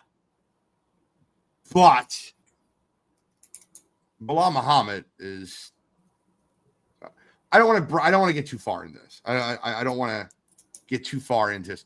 We're going to talk about 2 fights. There's 2 championship fights on the card. Do you have the card? Are we putting that up or no? Okay. No, I don't have the full card. That's fine. We don't need to. It's not that big of a card. Shao, you like the card? Tell us what you like about it. I'm not saying I love it. I'm just saying after we were talking about it last night, because I had totally forgot about it. So obviously I looked at it today to see what we're going to talk. I'm just saying I think I went in with a negative outlook after our conversation last night. So then after looking at it today, I was like, oh, it's not that bad. I think we definitely had worse this year. Yeah, you're right. Yes, you're agreed. right. I think all 5 fights are watchable. Yeah. Agreed. Like you have an exhibition for Benoit Saint Denis. He's basically going to get to go out there and show you what he's got. Alexa Grasso, a lot of people know who she is. Not a lot of people know who Natalia Silva is. Natalia Silva is going to wipe the floor with her. Like, those are the undercard fights. You get Jose Aldo fighting again. He's always fun to watch. He'll always put on a show for you. But let's get to the co-main event in the main, because there are only 2 fights that really matter. And Cottrell, I'm going to ask you. It's a championship fight. You got the beast, Manon Fiorot, going against your girl, Valentina Shevchenko. You got a karate versus Muay Thai. You know I took 7 years of Kempo karate. I'm going with Manon Fiorot to win this fight by decision. Well, I agree with you. I think this is going to be a war. I think this is going to go to the judges' scorecards. But I agree. Yeah, I don't. I think Shevchenko knows what she needs to do. I think this is going to be absolute war. I think the 5th round is going to decide. I think it's 2-2. But in championship round, I think Valentina does whatever she needs to do to make sure she gets that point for that round. So I think in that 5th round, you may see some takedowns. You may see a lot of clinch stuff. I think it may even look completely different from what the first 4 rounds of the fight look like. But also, I do think this is going to be a war. But I like Shevchenko by decision. I think it goes all 5, and I think it's a 48-47 one way or the other. I'm going the same thing. I'm going Valentina. I think Valentina wins by split. I think after, her, I'm going to say fall from grace, but after losing the belt and then getting it back, I think she's been a little bit rejuvenated. I think she'll come into this fight. I agree with Cottrell. I think she'll be ready to go. I think she'll have that little bit of a spark back that she's had in the past, and I think she'll look hungry. I think it's going to be a war. I think this could be, if you're not familiar with women's MMA that much, this is probably a fight I would tell you not to miss, because I think it'll be that good. I think they'll leave it all out there, but again, I think later rounds, I think the experience, I think all that factors in. And like I said, I think Valentina wins by split decision. I think that a lot of people forget this, but karate is points fighting. That's what it is. I'm not saying that Manon's going to beat up Valentina, but I'm saying she outpoints her. I got it 4-1. So I don't think it's going to be as close. I think it'll be close. Like, the rounds will be close, but I think Manon will outpoint her.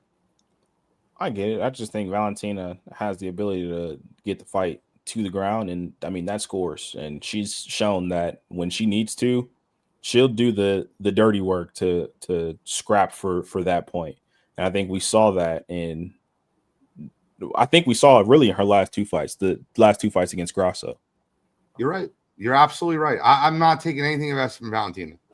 I just know that karate fighters are points fighters. And I think if we're going to the decision, I'm going to give it to the points fighter. Get it? All right. Main event.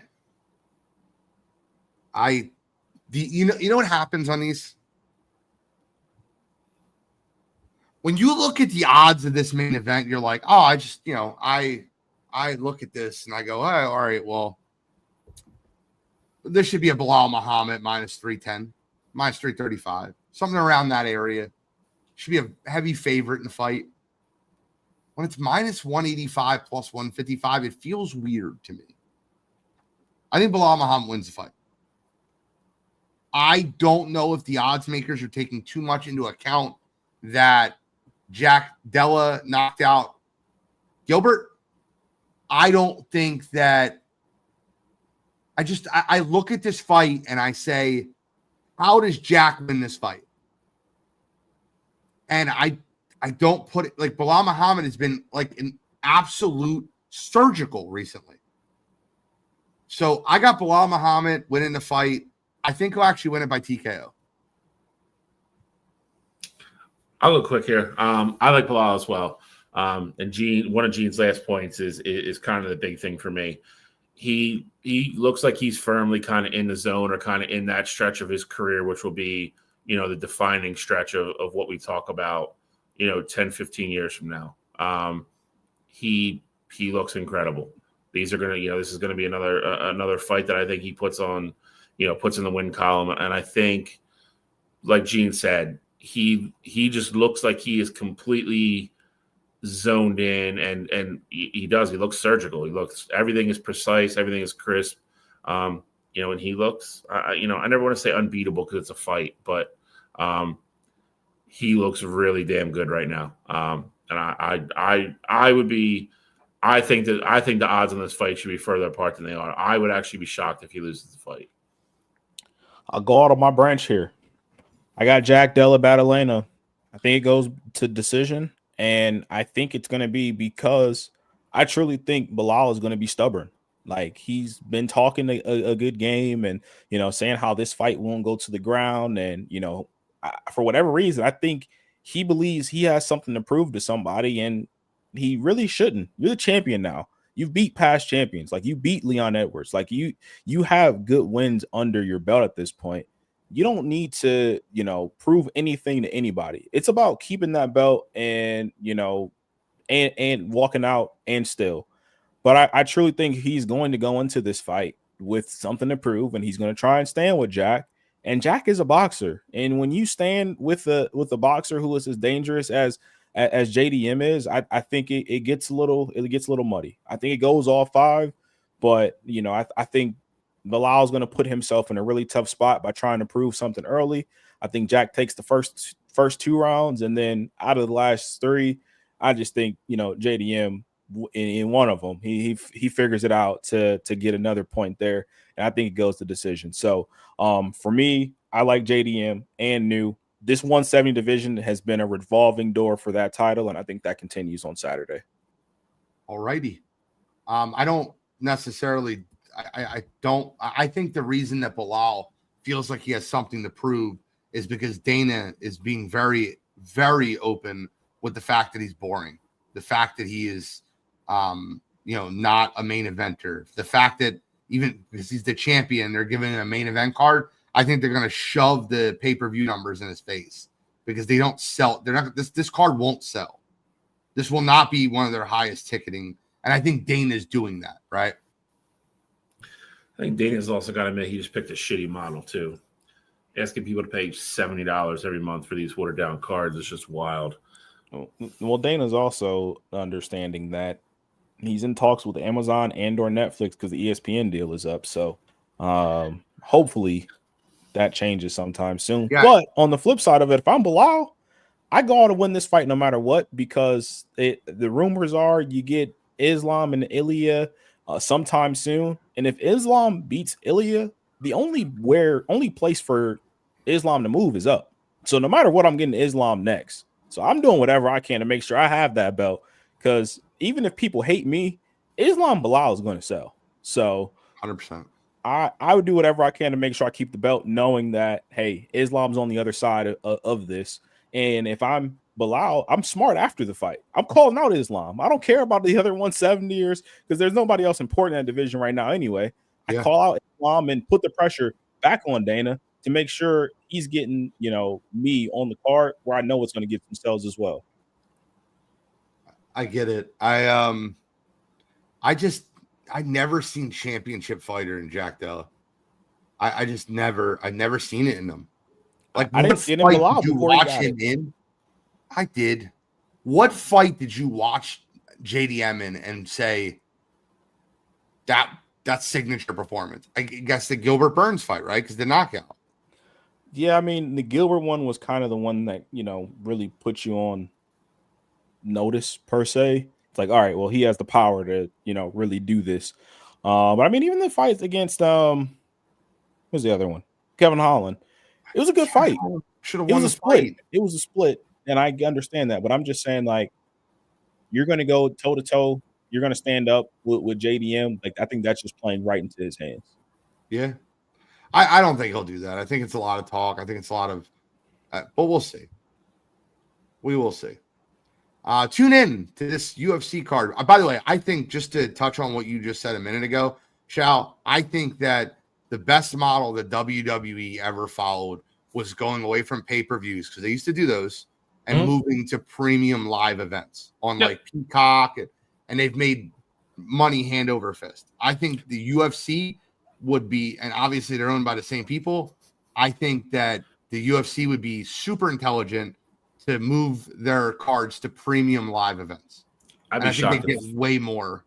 Yeah, I mean, WWE kind of like was the first one to really do it with Peacock, and then they just did it to when that deal was up, they just did it to a bigger extent, obviously with Netflix now. So once everything fully goes over there, I would expect, like you said, with them both being owned by TKO Holdings, I would be shocked if UFC doesn't end up on Netflix. I really would.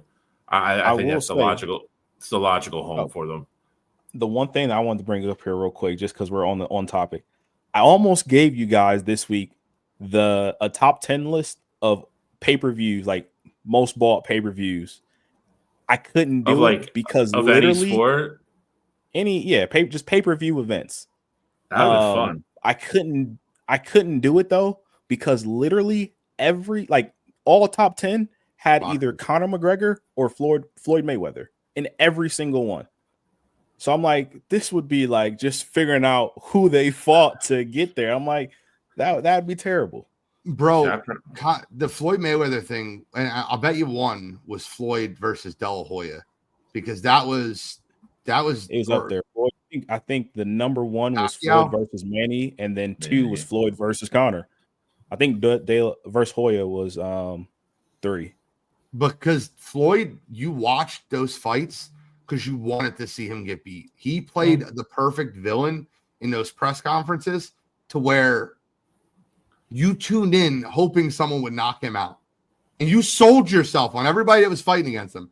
And Oscar De La Hoya was the only one that physically imposed himself on Floyd. I watched that fight, the De La Hoya versus Floyd Mayweather fight. And I'll tell you right now, it was a really close fight. Like, when I rewatched it and took my fandom out of it, Floyd won the fight 7-5. But when I was watching that shit live, I was like, whoa, De La Hoya won this fight. I thought he did because he was physically imposing. But points-wise, if you're being honest with yourself, Floyd won the fight. Biggest travesty ever is them taking 3 years to make the Manny Floyd fight. And Manny taking the fight with a separated shoulder. Idiot. Yeah. I mean, it's not saying if you rewind the clock 3 years, Manny definitely wins. I just think it's a way closer fight. And then again, you find out after the freaking fight, he's got a separated shoulder. It's like that, dude. Everybody that gambles on those fights, and you have like these injuries that like aren't talked about until after the fight. It's so wrong. I'm whatever. I don't want to get in.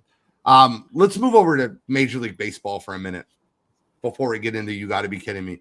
I just want to get just an update. I want to kind of like streamline through. Shall we? I know this is your segment. I know this is your bread and butter. Is there anything you have prepared? Anything you want to go over specifically?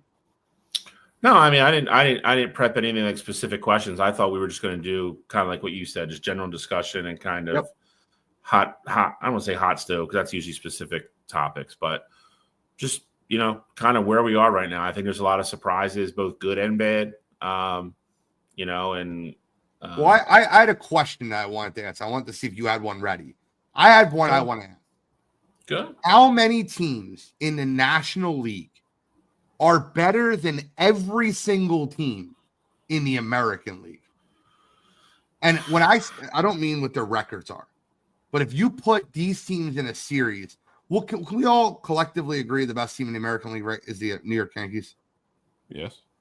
I collectively agree there. Can I get a collective agree? Yeah, I mean, it's close, but yeah. I think, and I'm going to say this out loud, and you can say what you want. I think the Phillies, Mets, Braves, Cubs, Dodgers, Padres, Giants, and Diamondbacks are all better than the Yankees. I mean that. Now, the Cubs and the Giants are the two you can absolutely talk me off the ledge of. I'm watching them the first part of the season, and I'm getting my juices up. But you're not talking me off of the Padres, the Dodgers, the Phillies, the Mets, the Braves. You're not talking me off any of them. And the Braves, I don't care what you say about the Braves. They were 0-7 to start. They're 17-18 now. They'll be fine. They're like the Astros in April sometimes. Did you say the Diamondbacks or no? I said the Diamondbacks. I like the Diamondbacks a lot. See, the funny thing is the Giants isn't the one isn't really the one I would probably attack first, honestly, because I like their pitching. I think their pitching would keep them in that series. With Logan Webb and all those guys. For me, it would probably be the Cubs. I don't think they would have the pitching to quite match up, and I don't think they're going to out-hit New York. So if I had to rank them all, that would probably be the weakest one. But that being said, I picked the Cubs to win that division. So I think they will be there at the end.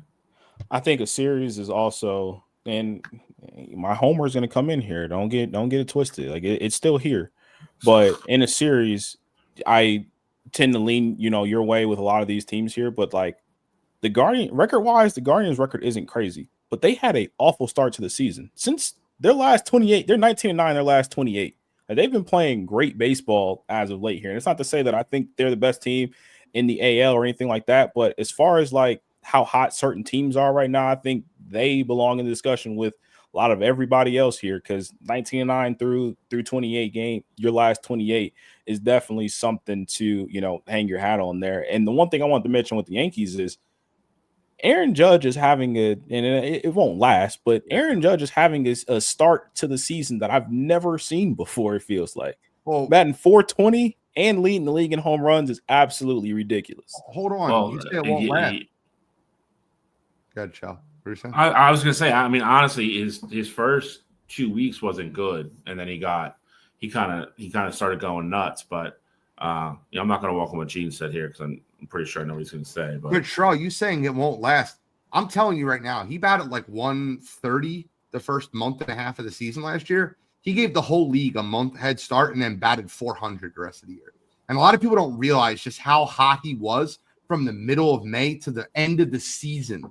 So I don't look, saying someone's going to bat 400 is a little bit wild, but saying conceivably he can finish the season batting 360 with 50 home runs is realistic. I think the only thing it's going to slow him down this year is not having Juan Soto behind him. Once if he can just stop pitching to him at a certain point. If we continue on this pace of what we know he is capable of doing, because he's done it, 3 of the last 4 years. Once you get into August and September, if the guys behind him aren't hitting, they're just not going to pitch to Aaron Judge. There's no reason to. You don't have all world Juan Soto behind him being like, all right, well, now we'll put Aaron Judge on first and we'll go after Juan Soto. No, that's crazy talk. You don't play baseball that way. So again, we'll see. I mean, they've mixed the match who they've put behind them. But whoever ends up hitting behind in the majority of the year is going to have to stay pretty consistent across the board, because when push comes to shove, like I said, once you start coming down the home stretch and these teams need these wins, it's not worth trying to sneak a fastball by him and him hitting a 2-3 run home run or something like that. Just put him on first base. Yeah, but you're 100% right. But Goldie's been playing great. Well, he's been hitting great so far this year. And Goldie's been hitting behind him though. No, he's been batting fourth, and Judge has been batting second. Well, he's having third for them. Before Jazz got hurt, where was he batting though? Like the Judge, Jazz, Goldie mixture had been hot. Obviously, Jazz got put on the IL. Jazz was batting 180 though. It wasn't like he was like tearing the cover off the ball. I know, but he was hitting home runs before he got hurt though as well. Like New York consistently had people on base too. So you couldn't. It wasn't a legit threat there, but again, Tom says it's their torpedo bats. But I mean, they've been launching home runs this season. I mean, not just the torpedo bats, but again, as a whole, that team is built to hit home runs. Their problem is still the same as it was. I mean, we talk all this, and they're only 4 games over 500. They're going to struggle in certain situations.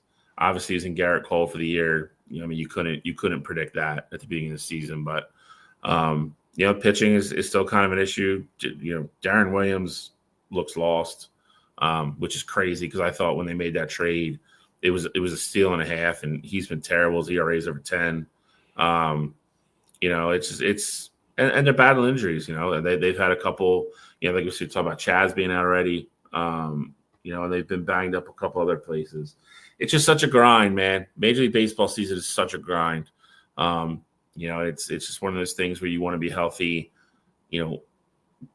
at the right time going into the postseason. But like I said, coming down the stretch, it's just if they get smart, move Goldie behind them, then it makes sense because that guy's been there, done that. Then you don't really necessarily want to pitch to him. I sit here and we're blowing sunshine up Judge's ass, and he's 0 for 3 with 3 Ks tonight. But that being said, sport, brother. Yeah, it is. It's a grind. Listen, hitting sometimes, like just as well as anybody, sometimes that ball looks like a beach ball. And like last week, I'll be the first to tell you, the balls look like a beach ball to me recently. I've been absolutely scorching the ball. Last Tuesday, I couldn't see it at all. I just was awful. Popped up 3 times. There's things that happen in baseball softball is a lot easier to do, but there's things that happen in baseball that sometimes just isn't explainable.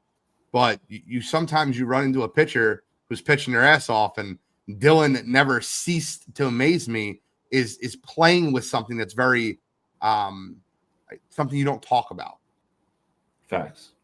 So, and again, he's up against Max Fried tonight, who in his own right is having a very good game. So Max Fried has been stupid this season so far too. Yes, I mean he's stepped up and been what they needed him to be. Especially losing Garrett Cole. So, but that being said, I mean, we're talking about them, and as good as they have looked at times, Baltimore has been an absolute disappointment so far. I think that I have one more fun question. I had one more fun question. Go ahead. Who finishes with a worse record? The Colorado Rockies have been awful. Or the White Sox, who I don't know how they're a Major League Baseball team. I don't know if you've seen the pop-up that was dropped the other night by the White Sox in which they lost the game. It might have been one. I'm not kidding. Shao, you would have threw a bitch fit on the mound if somebody on our team dropped this pop-up at second base. Did you see it? I did not see it. Oh, God. It was a pop-up in the infield, and it hits the second baseman in the head. Like, it hits him in the head, bounces in the outfield. The outfielder throws to second to get the fielder's choice and throws it into the outfield. Like, it was typical Chicago White Sox baseball. Did you see it? I think I did see that. It was like a single that ended up being. It wasn't a single. It was a pop-up in the infield. But it was like 3 errors on the same play. Yeah, it's 2 errors wasn't on the same play. Yeah. It's just they threw it to first. Yeah, I did see that. They threw it to second. To answer your question, I think Colorado would know with the worst record simply because I think they're just in an absolute gauntlet of a division. There's no, when you get into late summer and you're just playing divisional opponents pretty much for the rest of the year, they don't have any easy games. You're talking about 4 teams in the NL West that could all make the playoffs. And I'm not saying the AL Central is cake by any means, but it's a way easier division than the NL West. I think the Rockies are a way better team, like roster-wise, than the White Sox are. Now, they haven't played well. Let's just be very clear. But they have Major League Baseball players on their team. They have a couple of really good players on their team. And again, we'll see what happens come deadline. There's already been a lot of stuff. Moniak starts for that team. Yeah. Batting around that Mendoza line. What a first-round draft pick we have with Mickey Moniak. Never fails. Never fails. Crawford, too, JP. All right. Any final comments among baseball? I just wanted to make sure we're not going to do this whole thing where we miss baseball for the majority of the baseball season this year. We're always going to have that on a topic. It's always going to be here. So just any final comments on baseball before we get into You Gotta Be Kidding Me? No, I mean, to your point, I think next week will probably be a basketball and baseball show. It's probably what's going to be. So, I agree. Any final comments, Mr. Cottrell? I guess the only question that I have for you guys would be right now, I would say, obviously, I mean, Judge is leading Triple Crown categories in the AL. At this point in the season, who would you say is the NL MVP? Or you think it's like, obviously, it's still very much up in the air. We're still early, but I think right now, Judge is clear-cut odds-on favorite in the AL, just based on what we've seen so far. So far, what you've seen, who would you say it is for the NL? It's like Shohei, I mean, he's having a good season, but like I don't think this isn't the Shohei year that we're used to seeing from him to his standards. I got an answer for you. It's either Teoscar Hernandez on that same Dodgers team or Fernando Tatis. They're both good answers. I would throw Kyle Tucker's name into the ring as well. He's having a great year. And again, he's one of the biggest reasons the Cubs are in first place. It was a great trade for them. I would have to throw. I think Tatis is a good name, but I would throw Tucker in there along with all those guys. I think he's having just as good a year. The only other one that I throw in is my guy Polar Bear. Pete Alonso's having a great season so far. You're correct. My guy Sanchez on the mound tonight, kicking butt under that 3 RA, loving it. Deal. Oh, dude. Hey. Starting to warm up. They're starting to hit. Bedtime for Bill. Yeah, it's bedtime. It's been a long goddamn 6 weeks for Bill. Hey, listen, you should be happy. Alec Boehm's almost at the 240 mark. I am. Just literally, I think, two or 3 points below Bryce Harper. Nobody wants to talk about that, though. Well, Bryce Harper shows up in the postseason. Alec Boehm doesn't. Okay. Just pay the guy to hit 240 in the regular season is face of your franchise. Well, it's been a month and 7 days. Oh, all right. Well, it's been a month and 7 days for everybody on the roster. But the difference is Bryce Harper shows up in the postseason. All right, let's get into You Gotta Be Kidding Me. All right, so I'm going to the state of Ohio here. I'm going to the college football ranks. So Akron University's football team this year has been deemed ineligible for a bowl game due to academic reasons. So read the tweet here as it was sent out. So the multi-year academic progress report rate for Akron has fallen to 914. They are the first FBS team to become ineligible for a bowl game due to academic reasons since 2014. Just to put it in comparison here, 1,000 is the highest number you can get. And of course, I'm going to toot my own horn here because the Ohio State Buckeyes are the only team in the FBS level to be at that 1,000 number. But being all the way down at 914, and it's not like Akron is just this, really good MAC school when it comes to football. Anybody can play football at Akron. So literally the bare minimum, if you're going to stink on the football field, the bare minimum of your football team should be, hey, I need you guys to be at least decent in the classroom. So the fact that you're absolutely awful at football and then you're not holding the guys up to a high enough standard to even just be bowl eligible, at the Division I level is ridiculous. So this week for me, Akron University's football team. Come on, you gotta be kidding me. Shally. I'm good. I was going to use Baltimore, but it's a nitpicky one, so I'm not going to do it. No, you should do it. You should do it. Fine, I'll do the Baltimore Ravens this week. Count for the fact that they released Justin Tucker. We all get it. I understand with the amount of money that guy makes as a kicker, with everything that's going on offside the field. I think everybody would have understood him being released in the offseason before his contract becomes guaranteed. The absolute facade and just this parade of public love and everything that Baltimore's put out for him since they released him is just crap, though. It's all about, it was for football reasons, it was for this, it was for that, blah, blah, blah. It wasn't. You're afraid that he's going to get suspended for the year. You don't want to pay him. It's perfectly understandable. It's a completely professional business football move. Just say what it is. Just say, thanks for kicking for us. Thanks for being the best ever. We're releasing you. you're obviously not going to include the sexual harassment allegations in the statement. But like some of the statements they released, you like if you didn't know who he was, you'd be like, did the guy die? Like it's like all this like public love. Like if you love him so much, why are you getting rid of him? You're getting rid of him because you don't want to pay him, because he's probably going to get suspended for the year and probably be done with football if it's all true. So just this whole public like just facade of love and everything else for Justin Tucker, when behind closed doors they're all like, we can't get rid of this guy fast enough. He's another massage pervert guy. We gotta get him off the team. Like it's just two-faced, and I hate that shit. I can't stand it. So this week for me, Baltimore Ravens. Come on, you gotta be kidding me. All I want to say is keep the same energy that we kept for Deshaun Watson for Justin Tucker. That's I all agree.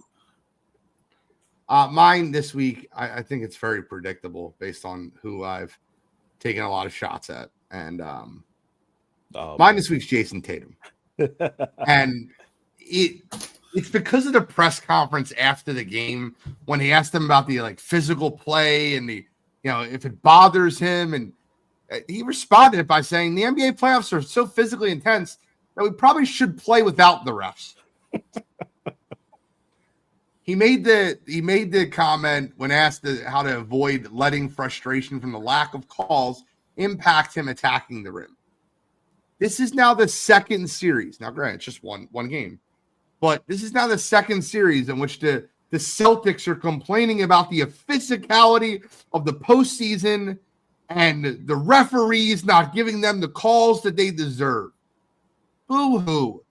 Shut up. Play without officials. Yeah, listen, you guys chucked up 63 pointers. The officials had nothing to do with you guys missing a career-high 45 3-pointers in a playoff game. I've never seen anything like it. You need to attack the rim. You need to get to the line. Oh, by the way, I just want to know. Someone help me out. Who's the rim protector over there in New York? Oh, wait, they don't have one. There's none. Mitchell Robinson? Soft-ass Karl Anthony Towns? No, they don't have one. Attack the basket and shut the hell up. So for that, this week, my favorite whipping boy, Jason Tatum. Come on, you gotta be kidding me. I can't believe he said that. To play without the officials. When he said, I'm like, really? Like, it's okay. Like losing one game is okay. Like it's not the end of the world. You lose one game against the Magic and you just turn into this crybaby about officials. And that series, they complained about the backcourt call that shouldn't have been called because he poked the ball backcourt. So it's like you're complaining about things that obviously on video review are the correct calls here. Like you didn't lose the game because of officiating there. You lost the game because you let Jalen Brunson get whatever shot he wanted to in the fourth quarter, and you settled for 3-pointers on the other side. So I'm with you, Gene. I'm glad you used Jason Tatum because I'm sick of it myself. By the way, another 20-point Celtics lead in the third quarter. It's down to 7. Just saying. Jalen Brunson has stunk it up so far this game. Let's see if he can turn it on these last 6 minutes. Mikal Bridges just hit a 3 finally too. They'll put about 15 in the fourth, probably. But that's all we got. Any final thoughts, gentlemen? Any final thoughts? Nothing comes to mind. Well, I will take. Shao, you on? No, I was gonna say, I didn't know you had anything. I was gonna say, Truist Open. Getting a lot of text on it because it's at Philly Cricket, which is literally a stone's throw away from where me and Gene live. Beautiful, beautiful, beautiful golf course. Actually, for me in the area, it's my favorite course I've ever played.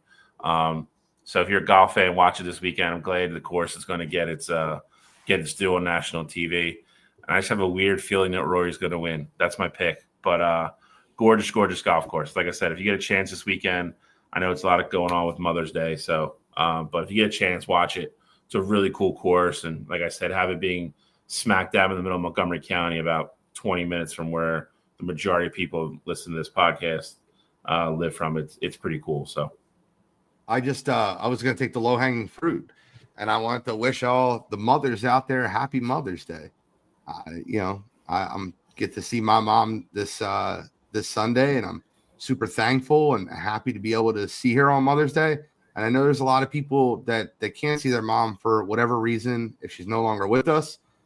So to you, I hope that you have a peaceful day, and to all the people that can celebrate with their mom still, take the time, celebrate with your mother, and let her feel special on Mother's Day. Yeah, she's done a lot to raise you. Let her feel special on Mother's Day. But to everybody out there, I appreciate you listening, the shares, the comments. Even if you don't like the things I'm saying, you still get in the chat and yell at me. I don't mind. So I'm the NFL genius, Gene Walzak. That's Kent State's own, Cleveland's own College Cottrell, Uncle Shally, Scholastic Shally, Mr. William Shawcross, and we are signing out.